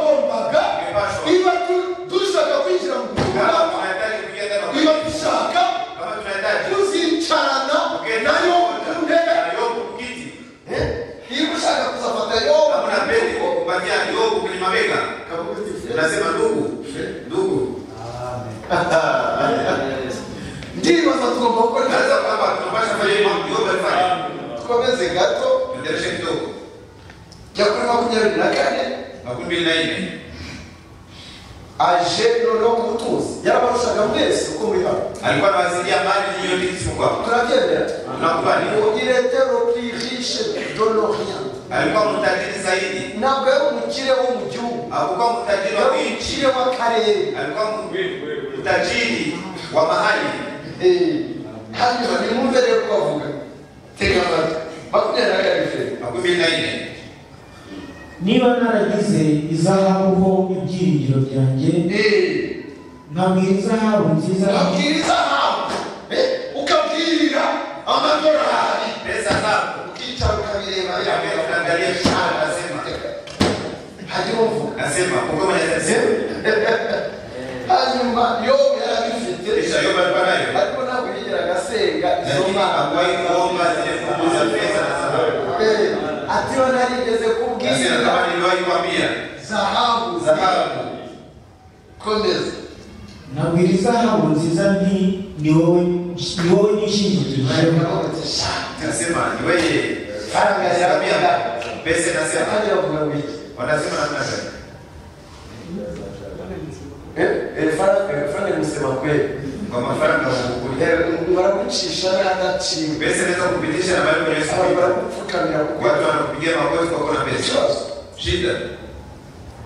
komeza 25 15.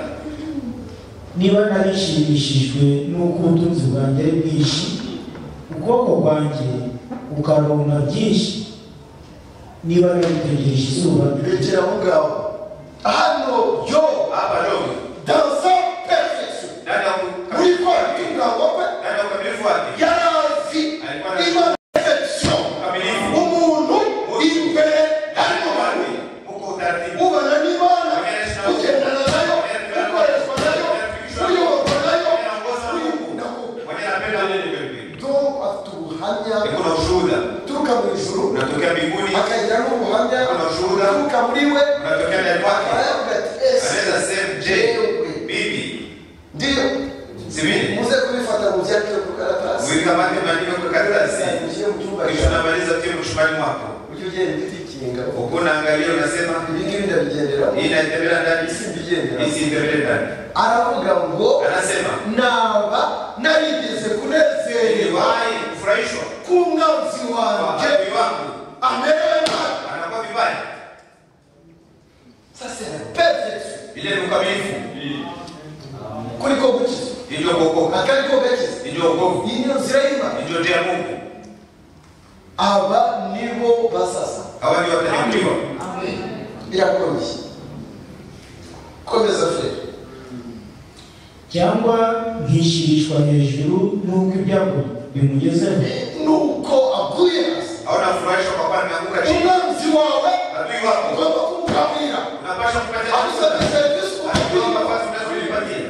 ugomba kumukunda ntabwo kumwihangana Haiko kumvumilia. ntabwo ibyanditswe bidusaba Maandiko yanasema kuvumilia unayochukia. oya Hapana. bidusaba gukunda abanzi bacu Adui wetu.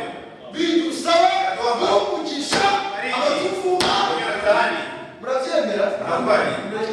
turajya muri matayo mu kanya Watu tunasoma Mathayo. dusubire muri iyo gice cya mbere Hiyo kusura tumaze turangize kariya tujye muri matayo nta kibazo tuzabigarukaho hakuna shida zote. tuzabigarukaho naho tugeze Hatujafika mahali. nubwo tubitangiye Hatuanza hata kidogo.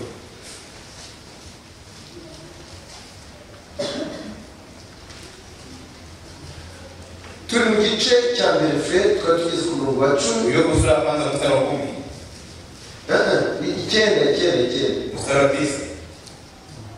murongo 9 maze satani asubiza uwiteka ati ariko se kugira ngo yobu yubahire imana ubusa komeza ntiwagiye umurinda we n'inzu ye n'ibyo atunze byose wahiriye umurimo w'amaboko ye n'amatungo ye agwiriye mu gihugu nawe urangije wacu ndasoma mu gifaransa wacu.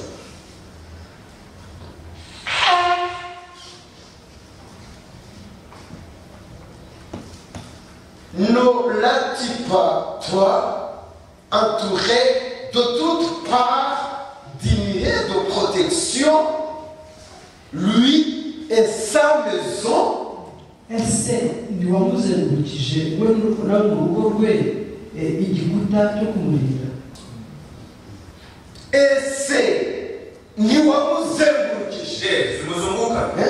Ndashaka yuko uno munsi yaba siku ya leo mimi yaba ari Sami saba kuva yuko hari kama kuko kibambazi kenye protection kenye kinamlinda.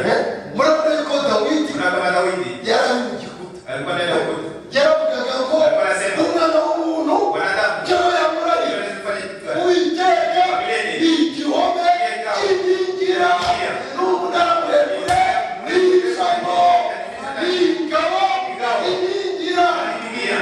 Ese azatinda amademu? Azaogopa mapepo kama ni hivyo? Haiko vile. Bishaka iki? Inaomba kitu gani? Ndani. Inaomba ndani mwako. Hari ibibazo. Mandogo yuko shida. Kuvurugana. Ntabwo ari hano mu maboko. Haiko hapa mikono. Haiko kuko ukazana mikono kwa mkono kazi. Kofia. Ilikuwa fari mu Sio kofia kilipiga tena ya kushachini. Ariko nabwo ari kofia na ngoba guti. Lakini sikepasha kupa kofia. Amen. Ndoko na. Yapa ndani. Kuvurugana. Imbere kwa ndani. Kibi. Kimbere. Kinatokea kinafikia mwisho sasa. Hiyo ni pote ndio. Iko sasa hivi mlango kutoka. Ili mlango akifanya hivi atimize kazi. Sasa tufunza kazi. Ndio problem na kuika. Shida iko kazi. Problem sio kwako. Shida iko mkono. Problem sio surprise. Shida si bisi iko. Ndio problem ni halo. Shida ni ndani mwake. Bili mbele. Iko ndani. Yesu anakuga ngo. Yesu anasema. Wewe mubi. Wewe mbaya. Shakuteko. Je, unataka kama ndio? Mazuri ya wewe ndani mwako. Salero. Uzuri sasa kiva mliwa. Kibali nawe. Achiza haya naye kuna kizuri kinaweza kutoka ndani mwako. Tulivisoma. Ni kwa kabisa. Naanza siku ya pili. Ndio kwa kabisa. Siku ya pili. Hadi ni Mathayo. Ilikuwa Mathayo 12. 12. Kuva ku murongo wa Takia mstari wa 13 na 3. Shika kuri 33 Makumi 37. Twarugiye gusoma Mathayo kabiri. Sema tena Mathayo sura 7. Kuva kuri 15. Takia 15. Ndibaza aho batubwira guca Bali kuna tuambia hivi. Ngo nta giti kiza Hakuna mti mzuri kishobora kwera imbuto mbi kuzaa matunda mabaya. Giti kibi Hakuna mti mbaya naweza kuzaa matunda mazuri. Usifananishe mambo. Iyo tubona unakora amateka Kama tunafanya manyanga imbere muri we ndani mwake ari wote uko mfurungano. ajya kwita mu cyumba Anaenda kuificha chumba mwake. noneho byarangiza bikatungutse Bikimaliza vinatogota ndani iyo mwake. bibize muri we rero Bishatogota ndani mwake. agomba gusohoka ibigambo bibi Unapasha toka maneno mabaya. kubera icyo umuntu ujya kuvuga usanga Tunaweza kivuga unakutana na ndugu mwenyewe ndani mambo ya kuchekesha. Mambo ya kuchekesha. ntabwo bigomba kubaga Kwa Mungu. amagambo y'ubupfu Maneno ya kubafu. ibisetsa bibi ibyo bibereye Stahili. twebwe turabere Sisi kama watakatifu. ariko se bizabu Lakini nakutana na nani? uryoherwa Jua nafurahishwa. wicaye muri groupe Kati ya kundi. kose bariho Sasa baseka kama wote kunacheka. donc désordre Ungana iliyo ndani mwako. ufite problème Uko na shida. ntabwo uri tayari kuzamuka Hauko tayari kunyakuliwa. turirimba indirimbo Tuimbe wimbo. tuge tuti Tuseme. nakumbuka Sayuni Ndibuka Sayuni. nakumbuka Sayuni Ndibuka Sayuni. moyo ukawaka kabisa Mutima nyuka kumulira. urimo urabeshya Uko nadanganya. hano mu mutima Hapo moyo wako. hacimo désordre Hadi kuvurugana. ufite problème Uko na shida. haje umuhoro Unakuja upanga. haje n'ihene Unakuja bongo. haje n'umuriro Unakuja na moto. ariko ingano Lakini kama zo zirasarurwa zote zitavunwa. zishyirwe Zitiwe. mu kigega Uganda. cyiza cyane ni kuvuga rero Ni kusema ahangaha hapa ntabwo dufite responsabilité yo kubwira ubutumwa ababyeyi funga hatuna responsibility kwa kuambia wabikira kumbaku. ntabwo dufite responsabilité yo kubwiriza ab'i Babuloni Kuambia watu wa Babuloni. abanyabyaha bakomeye Wenye dhambi wakuu. turabwirira abana b'Imana Imana ibashiza ishusho yerekana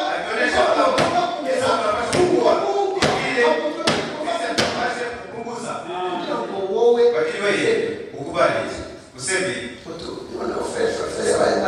ndugu shoferi kwa mtoto mzuri zaidi hapo kumumva nitakwenda hata kumsikia nakajitukana atukana tena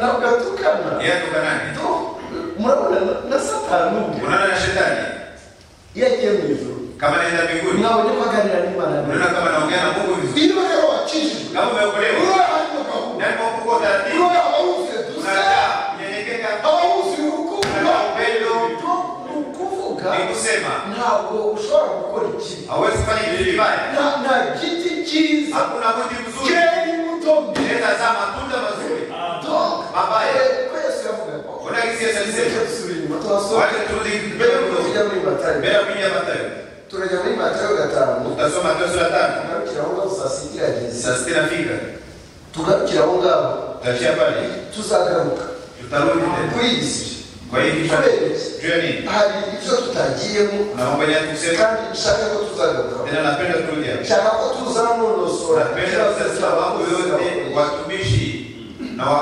wanawatumikia niga mata ibi byakuza kujya mu gabe bw'Imana ile ndio kataza kunyana na ufalme wa Mungu kuko nibwo ubuzima bwa buri munsi ndio maisha ya siku udakoresha abandi arakoresha kama watumikisha wengine wanatumikisha so hari ikibazo rero kuna kitu gani tugomba gusobanukirwa ibyanditse tunapaswa kulala na pele pele na gani hanyuma tuzasoma byinshi tutasoma mengi ariko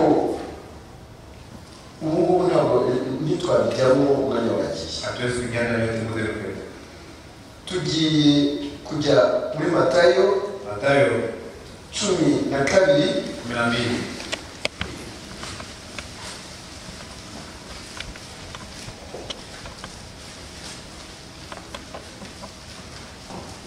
Matayo 12 Mathayo sura 12 twari kuri 33 tunaweza kusema kufika tunakatu turasoma 33 na 34 juni nimwite igiti cyiza n'imbuto zacyo muzite nziza. Amen. Komeza. Cyangwa nimwite igiti kibi n'imbuto zacyo muzite mbi. Uko igiti kimenyekanishwa n'imbuto zacyo. Amen. Turabyemeye. tunakubali haya Tatunakanire. makubita tunaini N'abana b'inshiramu mwabasha mute kuvuga amagambo meza muri babi. Ibyuzuye mu mutima nibyo akanwa kavuga. Nibyo akanwa kazamu. utabaza Probleme ibiri imbere. iko ndani Tesonte ibiri muri wowe. iko ndani kwako Twebwe tukayakuba ukumva avuze ikijambo unasema natosha kineno kya haya ukavuga kumufeza nasema lakini huyo ndugu lakini ntabwo ari probleme y'umufred byamuciye haiko shida ya ntabwo ari ibyamuciye haiko mambo yameponyoka ni ibyuzuye muriwe ndani mwake dans l'abondance du cœur ya mwili la bouche parle umunwa wako unavuka wowe kuvuma tuwe toujours négatif wewe unang'ana kila mara nk'amagambo mazima ava muri wowe hakuna maneno mazuri yanaweza problème kutoka niye shida iko problème ari ibyuzuye muri wowe indani bubi ndani mwako iko mbaya ugomba guhinduka unapaswa kufanya nini umuntu yahindutse indani utakibadilika ndani inyuma na nje hasohoka bya bindi biri muri we unatoka hiyo ndani Yesu mwako aravuga ngo Yesu anasema ufite dora mauvais et de son fruit mauvais uburyo bw'itari cyiza n'uburyo yacyo ari mbi. ariko nk'ubu ngubu lakini kama hivi aba yigiye iko kwa wakati hano muri eglise hapa mkanisa hari utubazo kama kumashida Akawa kamwe. watu wanasema No. nasema bana Shoferi n'umwana mwiza. ndugu shoferi mtu mzuri Ni umukozi w'Imana. leo mtumishi wa Mungu Kandi nanjye namwene. tena ninamkubali lakini Icyakora sibyo. mambo yanafanya sasa Ntabwo ari ibyo. haiko vile Shoferi yaraguye. Ibaraguye Sunya. Tupambane. Kimbia. Kuko icyo bapfanaga n'ijambo muri we. Amen. Shoferi wo kwa Ngomba. Umuntu mubi cyane. Ni mtu mubaya. Ariko icyo nshimira Imana. Lakini nashukuru Mungu. Yarapfuye. Amekufa. Iba yarapfuye rero. Kama alikufa. Yagombaga kuba umuntu mwiza. Angepasha kuwa mtu mzuri. Noneho kisha sasa utakwambia kuriya ni mwiza igipande igipande ni kibi. Ni mzuri nusu ingine ni mbaya. Ntabwo ari icyanditswe biravuga ngo unasema faites la renouveler les fruits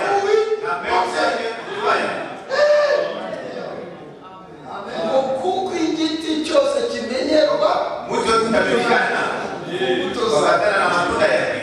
yarangiza agahindukirira basi anageukia wengine asamachira ninyi watoto walioka akoko bw'inzoka hali alioka sinari bategerejeho n'ibintu bizima bisi kwa nashuma mambo hari urumara ukindebe hari n'ikindi mabaya bifurungana natoke hapa ya ameze kama hapa kuko vizuri amaboko mikono nayo hata nafanya kabambi aza guteruza hata kunyashisha mambo kusaidia hata kusukumia ngumi ntabwo gutinyera ko angepasha kuogopa mikono kabambi shida ni ndani rero ndani sasa uko shida Yesu hano muri Matayo 7 hapa Matayo 7 yazanye akandi kantu ko konda no gutsinda kusumari no kunoza karindwi igice cya karindwi Matayo 7 nanone Matayo 7 soma 16 umanuke 17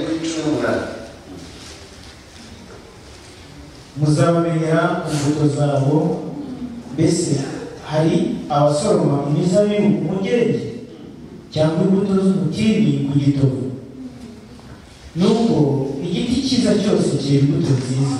Amen. Amen. Amen. Ndiyo igiti cyose kinazaa matunda mazuri ariko igiti kibi cyera imbuto mbi. Igiti cyiza ntikibasha kwera imbuto mbi kandi n'igiti kibi ntikibasha kwera imbuto mbi. Igiti cyiza ntikibasha kwera imbuto mbi.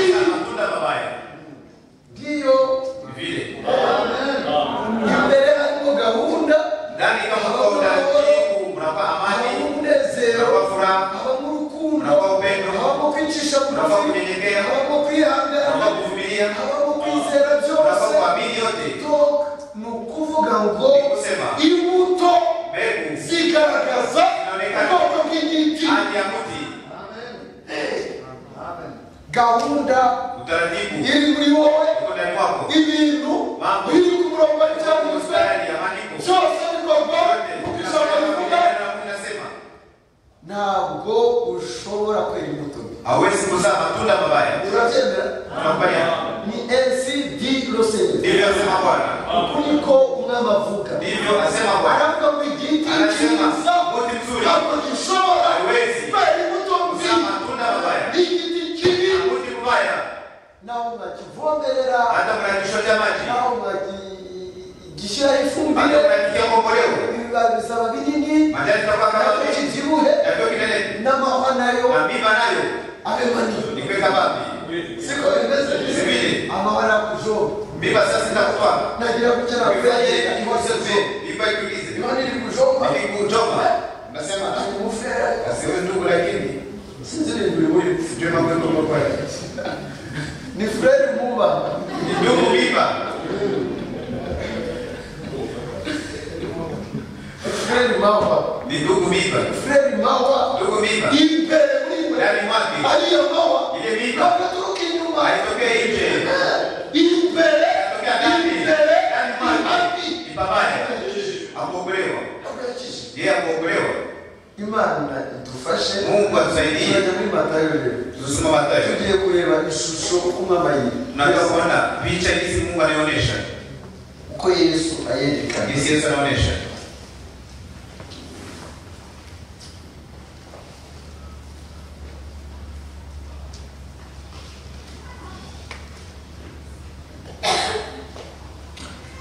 Turasoma umurongo igice cya 5. Matayo 5. Turajya kuri 24.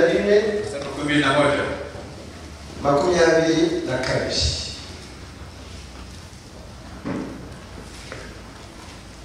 Mwumvise ko abakera babwiwe ngo ntukice.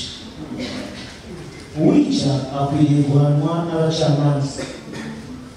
Ariko njyeweho ndababwira yuko umuntu wese urakarira mwene se akwiriye guhanwa n'abacamanza. Uzatuka mwene se ati wamupfuwe akwiriye guhanirwa mu rukiko. Uzabwira mwene se ati wagicucuwe akwiriye gushyirwa mu muriro. Akwiriye gutabwa hano tugiye ku kibazo cy'inzu yacu. Hapa tunataka kushinda nyumba yetu.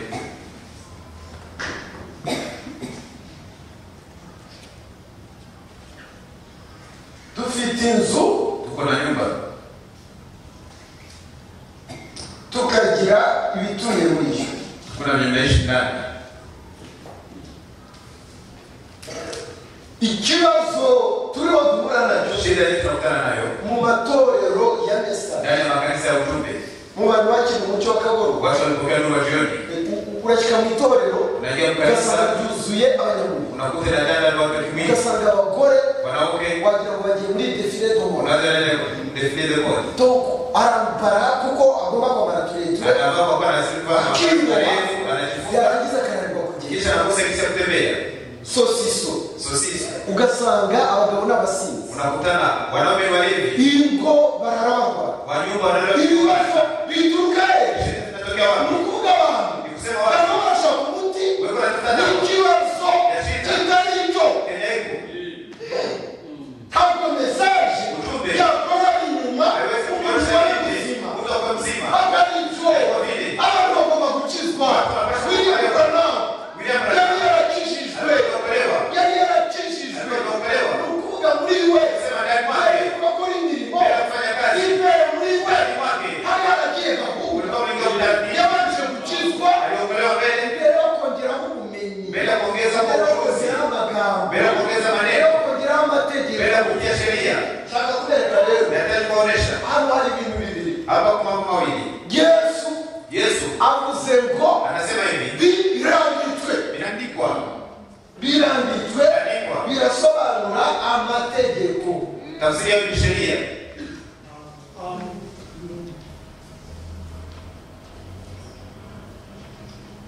Amategeko sheria yachunga ilikuwa inachunga, yitwararika, ilikuwa inaangalia, yahanaga, ilikuwa na yacira mu rubanza, ilikuwa na hukumu. inzu Nyumba yagarukiraga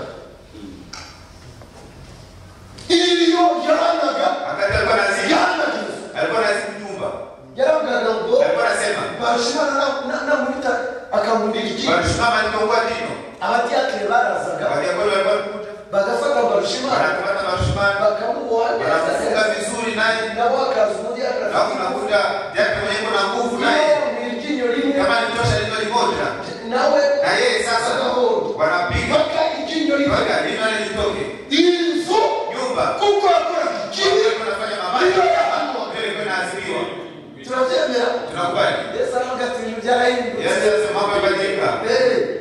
Noneho sasa ibitege unakuta sheria nyingine. Yohana igice cya mbere, Yohana sura ya kwanza umurongo wa 4 mstari wa 4 handitse ngo unaniitwa hivi, muri byo ndani mwa ijambo ry'ubugingo, muri byo harimo umucyo, nuru, kandi mubabagire hano ubugingo, mlikuwa uzima, kandi ubwo bugingo wari umucyo w'abana b'abantu. nuru ya mwanadamu. Ni ukuvuga haje itegeko ryaje gukura ryayandi ya Mose, ijambo ryagombaga kuza muri wowe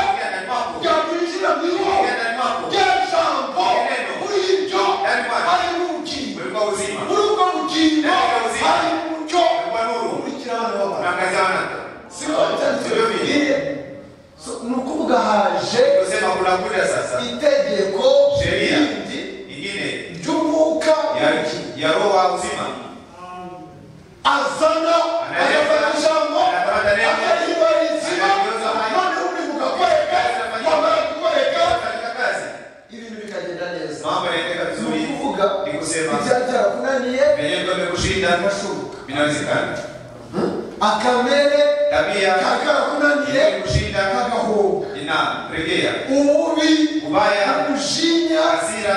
Est-ce que tutashira discipline mu mujinya Je tutatia discipline ndani ya kisirani munavuga ati se muzasubira kurakara utaseme dada usiweze kusirika tena muzasubira kurakara usiweze kusirika message yanabigeni ujumbe kubali uzahiturike ndio tutatumia tukuja tukabivu kuna kisimani kuna sema ko jabira nitwego nukike usiuwe ngwari kugenda vuga nasema mimi nasema celui qui se met en colère légèrement urakaraho gato gato cyane kusirika kidogo akajinya kasaramu usanapanda tu ngo epa passible de jugement ngo agomba gukirwa akwiriye gucirwa anastahili kuhukumiwa ko bikomeye ni vigumu akajinya gato kazamutse kasirani kadogo tu kanapanda baguca imbere bacamanza ukipasha vita mbele ya mahakama bakagushyira muri prison wanakutia gerezani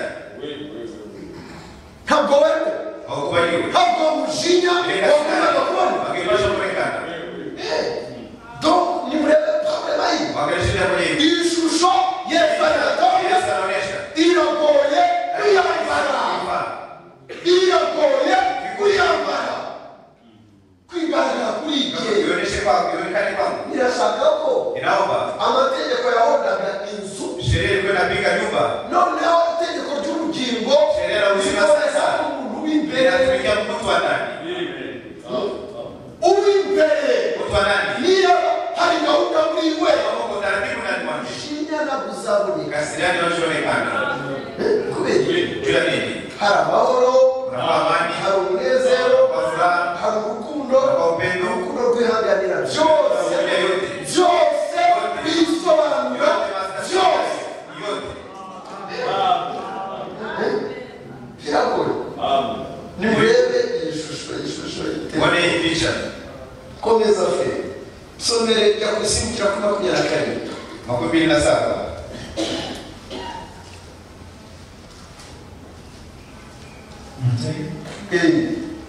gatanu 27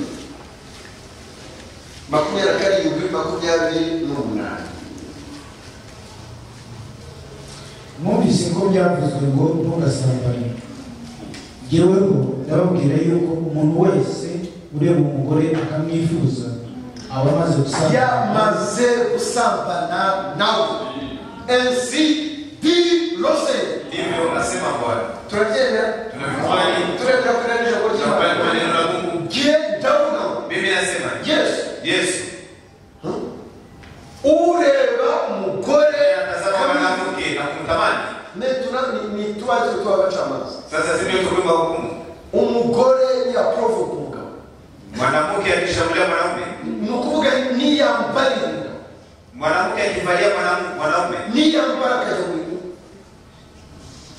mu ndorerwamo akivaa na kwenda kwa kioo ari hareba yakuna anatazama ko bazajya bamukurikira kama watakuwa wanafuatisha macho yambaye dekote anavaa nguo na ari harerekana amabere anaonyesha matiti zake aturutse mu rugo abibona bani anaviona yagiye arareba alienda areba akitazama baza kuyabona kama wataangalia arangije agiye mu muhanda anapomaliza barabarani ninde uzakira urubanza nani mwenye atahukumiwa bombi wote wawili n'umugore n'umugabo na mwanaume vous n'êtes pas excusable hakuna mambo mugabo frère neneka ndugu ntabwo uri excusable iyo nakukiya bari bari gukora bari bari gusa wanavaa uchi aza yanditse ayo mabere azabakandishika yambaye ibonerana barakura mu myenda y'imbere wanatosha mavazi za ndani arareka kujya kugura umugore ntiyagomba kuva mu nzu atambaye ikabutura mwanamke angepasha kutoka nyumbani na kuvaa kaptura apana kariso ariko kariso kapitula mutega amatwi ulicheke masikio juu ya nini batunguru ama string iwe kuna mastring string ni metoke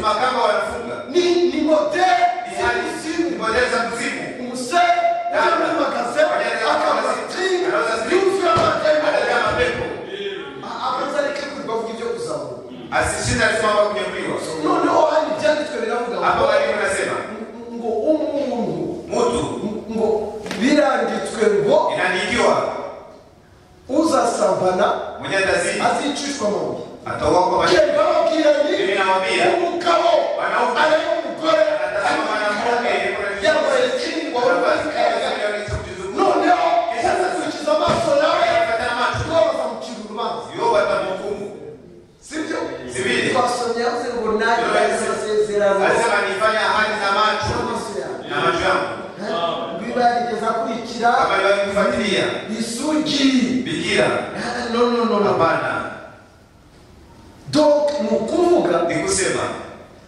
itegeko sheria ry'ijambo la neno ry'ubugingo la uzima rikorera mu muntu imbere linakuja ndani ya mtu ndani riraza rikahindura linakuja na badilisha noneho ukavuga kabiri unazaliwa mara pili noneho ugahinduka ijambo noneho uriho yakavuga kibi wakibona Eliya yabonaga Yezabeli ushobora kugira habaye mureke bazanire utu example watu napatia mfano tuzagaruka kuri iyi maji tutarudi kwa mfano habayeho umugabo yitwa Eliya kulikuwa mwanaume jina lake Elia igihe cye wakati wake hano hari Eliya hapa kuko Elia igihe cya Eliya wakati wa Eliya umugabo yitwaga kulikuwa mwanaume Ahabu jina lake Ahabu hakaba umugore yitwaga kulikuwa mwanamke Yezabeli jina lake Yezabeli hakaba umugabo yitwaga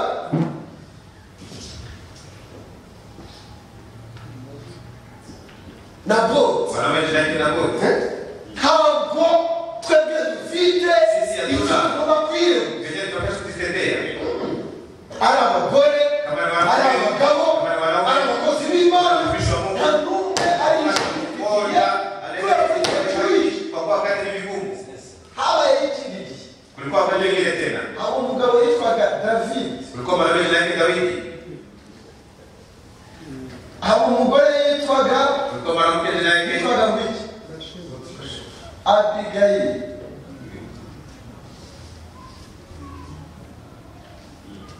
hakaba umugabo yitwaga Nabali okay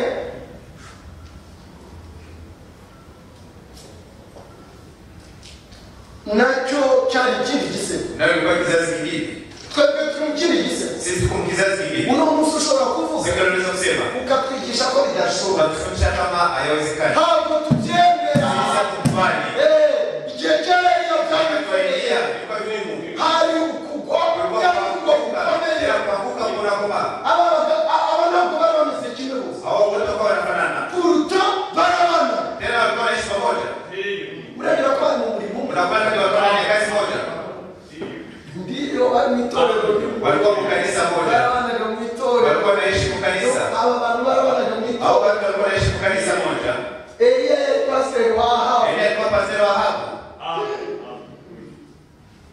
Ahabu cyari igiferi cyaguye hapa alikuwa ni kitu kimeanguka Yezabeli karagapagani Yezabeli alikuwa mpagani kahugiye mu itorero yakimbilia ndani ya kanisa Naboti Naboti yari umukiranutsi alikuwa mtenda haki mu itorero rya Eliya alikuwa mu kanisa la Elia barabanaga walikuwa wanaishi pamoja so wowe ushobora kubana n'abandi wewe unaweza kuishi na wengine ushobora kuba mu itorero rimwe unaweza kuishi mu kanisa moja utaritarende gukomeza alikuwa ndani ya hali moja aba bantu ntabwo bari bameze hao watu walikuwa wanafanana Eliya Elia ntabwo yategwa Elia gukomeza alikuwa anaogopeshwa na mwanaume uyu mugabo yari afite imbaraga yari afite ingabo yari afite icyubahiro yari afite igihugu yari afite amazu yari afite ubutware ariko Eliya ijambo ry'Imana muri we harimo gahunda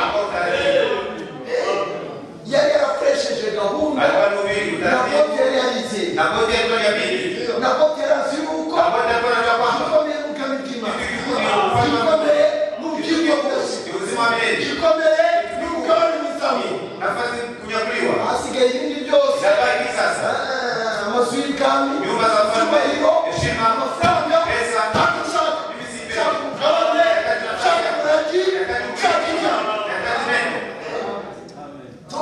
Eliya yari mu itorero rimwe na Ahabu na Yezabeli. Shaka kubereka leta uyu Yezabeli yakoreshaga iby'Imana alikuwa anatumikisha mambo ya kugira ngo agushe umugabo ili angushe mume wake. Ndibaza ko mubizi Nazo tunajua Naboti Ahabu yaje nk'umufe.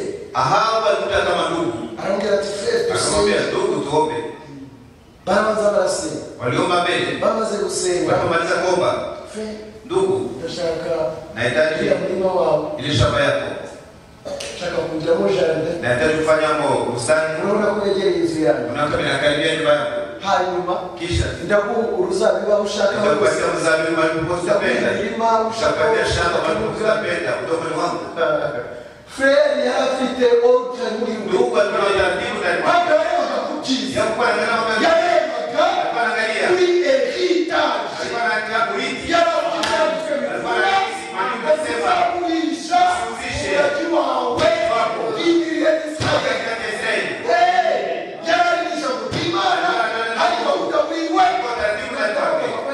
Angepasha kushawishi na watu waomba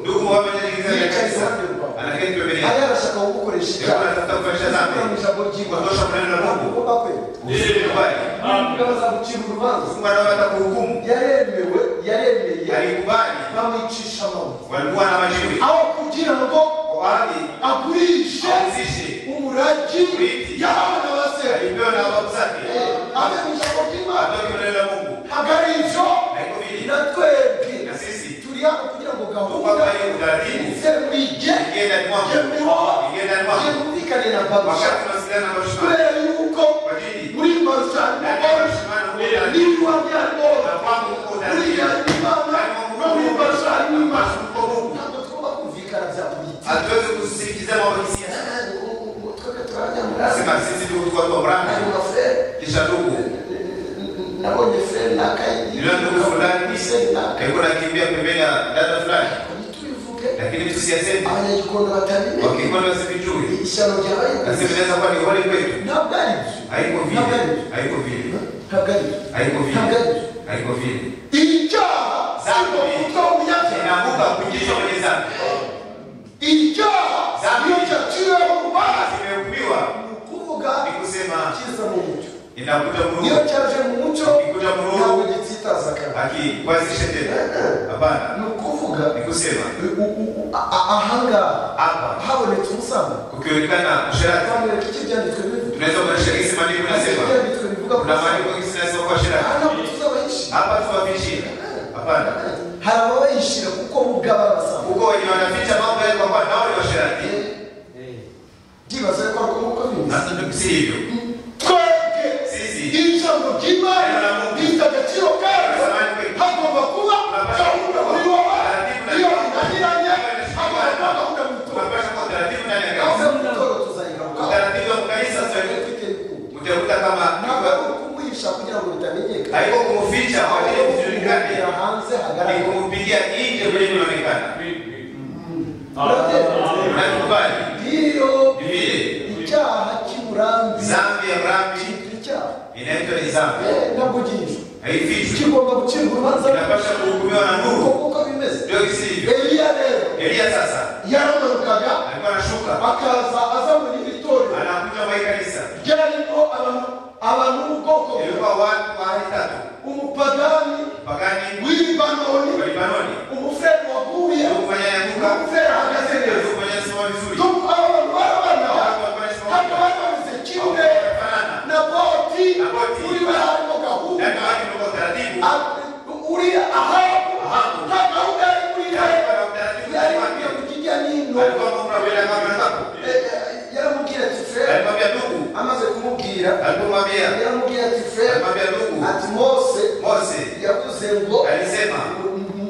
ntituzagurishe tusiwahi kuuzisha umuragi urithi tulipewa na babu zetu. noneho ahabarika Kisha hapa kashitu kuka umufrere waguye kwani ndugu mwenyewe alianguka, alisema nasema nikusema ile shamba sitapata tena. arataja mu gitabo Anaenda kwake akalia, akatura muri maneno ile shamba nikalipenda, ariko byanditswe n'abazeta maandiko haikubalisha na wote aliozisha urithi wake. ararira Alilia, umufrere yaguye ndugu mwenyewe alianguka, yagushijwe n'umugore aliangushwa na mke wake. hagarije Haiko vile iyo uri umugore ukakunda umugabo kama uko mwanamke na mwanaume, kama unaanguka sio mke wewe pekee, kuki ushaka kumugura tunapenda kuangusha na mke niyo wako. bazagukijije Yeye ndio atakuokoa, niyo bakagusengera yeye ndio akikuombea. none nawe urashaka Na unapenda leo kumwangusha. Yezabeli yaraje Yezabeli alikuja akasanga haba yaraje akakuta hapo na yeye araza kurahishwa akamtosha kushuka akamlipi. Mambo gani? iki kigo kigiora Hiki pumbavu kinazidi kila mara. Ni mambo gani? arambwira ati Alimwambia wote yaje muri na wote amelime shamba. hapo Anasema ifuke hawe wewe jifunike mimi naenda. yaraje Alienda aza yitwaje Bibiliya alikuja na Biblia. Alikuja. Haleluya Haleluya. haleluya Haleluya. urero turagira amasengesho y'icyumweru Tutafanya maombi ya wiki moja. minsi 3 Siku 3. hanyuma mushaka abagabo Kisha mtafute. abwira yungura pasi Akaambia pastor wake. Utafuta ukumbufu watatu. Kisha watashuhudia kama tunataka na Mungu na watu. Kisha mpige matendo ya Mungu. nabyumvise frere Ulisikia ndugu? amasengesho Maombi ya siku 3. Yezabeli Yezabeli ryarishara muri Israeli ilikuwa ni holi katika Israeli. desordre Uvurungano byari muriwe ilikuwa ndani mwake. ibyaha byari muriwe ububi bwari muriwe bwarazamuka Ukatoka ndani ya kufanya kazi. Ulifanya kazi. bivuze imbere y'Imana Zile kazi zilipiga mabibi mbele ya Mungu. Walikuwa na boti. bakimukira aho ngaho Walipomaliza kuya pale pale. Walipompiga aho mabibi. bamutereye amabuye Kupiga mabibi. Imana yahise imanukira Eliya Wakashuhudia Elia. genda rero Akamwambia wewe sasa. genda iyizire Wewe Yezreeli. Naboti Naboti. amaziruka Alimaliza kuuawa. frere baramwisha Wandugu wamemuua. frere baramwisha Ndugu walimuua. hanyuma Kisha Ahabu na Yezabeli Ahabu na Yezabeli bari hahandi weko maji pale ku ruzabibu wale uzabibu ya niho bamutera ndio mwenye mpiga majiwe. genda rero Wende sasa. genda kiruti Wende waambie. kuba Imana avuga Ndivyo asema Bwana. wowe Ahabu Wewe Ahabu. iruka Yumba. siza ikatamaso hano hano Hapa. atuhindukirire Asema kwa Yezabeli naye. mu bami ba mbere 19 Wafalme wa kwanza 19. Yezabeli yari yarahiye Yezabeli alikuwa ni hapa. Alisema bibi, bamenye ko nagara wanijua kama sikuzaliwa umwana w'umwega mtoto mwenga. bazamenya ko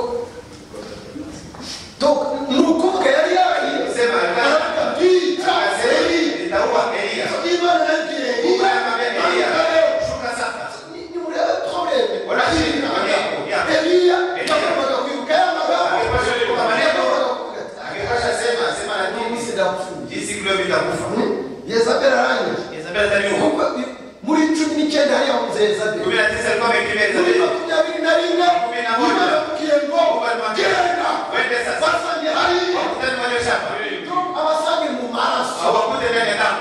Imana yashaka abasange mu maraso n'abasange mu maraso ariko kurutokira amaraso amaraso ya Naboti aho yaviriye azavira yawe nawe Yezabeli imbwa zizakurira urukuta hariya nyine yize Yezabeli yahise yicaye Eliya Yezabeli alipita kwa Elia. yaramubonye Alimwona. kubera icyo atamukozeho Kwa nini nakugusa? kuko byanditswe ngo umwana w'umuntu yagira iki Uwiteka niwe mucyo wanjye Uwiteka niwe munara n'ishamo umwana w'umuntu ntabwo ari iki ni ukuvuga Yezabeli ahindutse umwana w'umuntu Yezabeli alikuwa kwa mwanadamu. kara kagore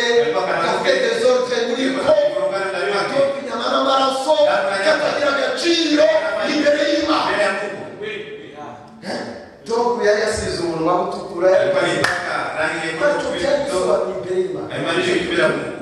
Donc nukuvuga ngo Nikusema je nifuza kuhugira mu Mana. mimi niko nataka kufanya ndani ya Mungu. Nifuza ko nahugira mu Mana. Niko natamani kukimbilia nifuza kufanya Mana jaba ku ruhande rwa Mungu kwa upande wetu shikaho mpaka utulia kabisa. wewe unatulia. Ubwo Imana ndiye abishaka. Mungu akipenda Ibi tuzabyinjiramo neza. tutabia vizuri. Abangaba bari batandukanye. Hapa alikuwa tofauti. Aha hari indi Hasa kuna nyumba nyingine. Nikiri gisekuru. Ni kizazi kingine. Cyane kirimo abantu. Ilikuwa ndani watu.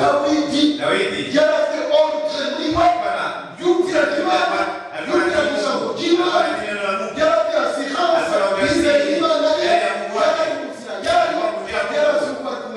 hari undi mugore Abigail nawe na alikuwa mwanamke aliyeokolewa.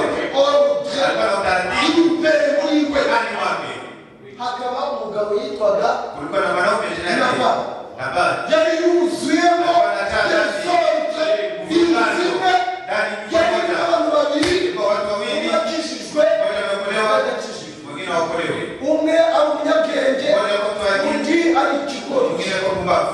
Nabali byasobanura Nabali tafsiri yayo ni pumbavu. bisobanura Tafsiri yayo urugo nyumba. ushobora kuba ruri n'umugore Mnaweza kuwa na mwanamke. umugore akaba umunyabwenge Mwanamke anakuwa na akili. umugabo akaba ikigori Mwanamke anakuwa mwanaume anakuwa pumbavu. nuko Nabali yabayeho bana bari bashobora kuba mu mitwe Nabali alikuwa katika jeshi. Nabali yari mu mitwe Nabali alikuwa katika jeshi.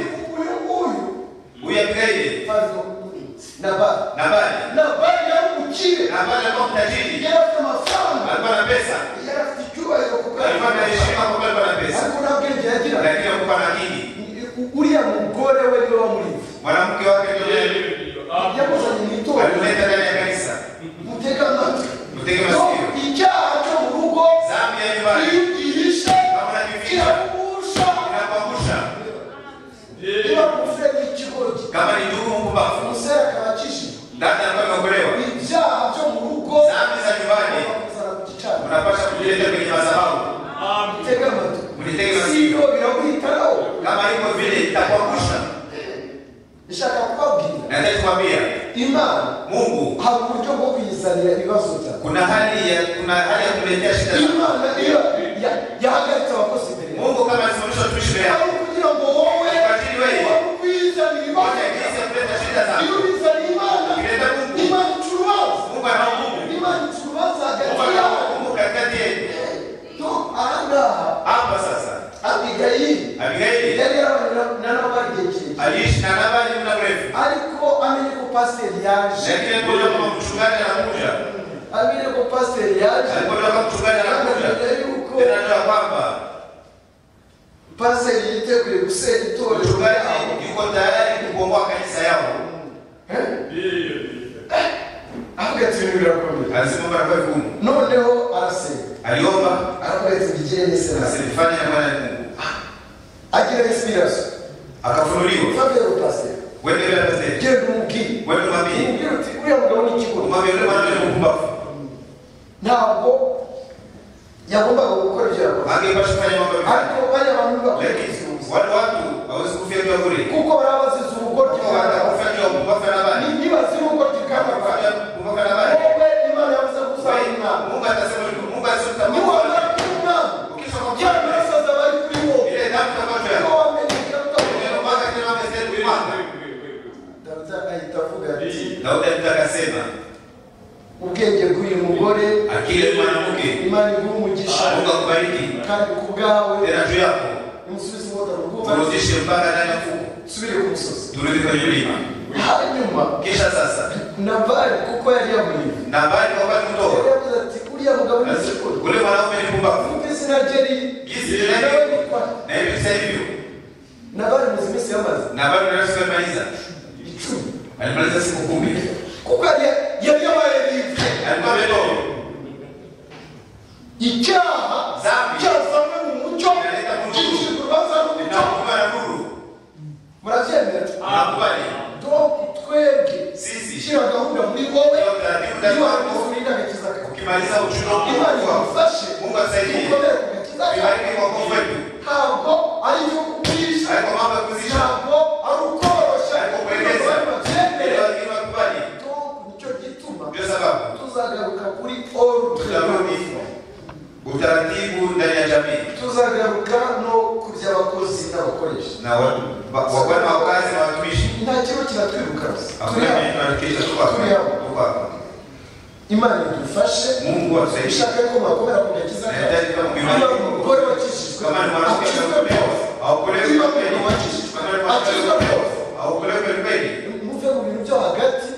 mtoto mmoja kati bahagaze nabi, kwa mwanamke asema vibaya, agomba kuregeza. mwanamke asema vibaya, kuvuga bahagaze nabi, mwanamke asema vibaya, mwanamke naye agomba kuregeza. aregeze. Hagari icyo hagarara, simama, menya, shira gahunda, tia kutarajia anakutoka ndani, hagarara neza imbere y'Imana. Tumbele ya Mungu, uragize usengera umugabo, umalize ngombe mnoko, niwa musengera, kumaliza kuombea Mungu anaweza kukuokoa. Yesu awabariki. Masaha yarenze, masaha yamekwenda, turasenga. tutaomba.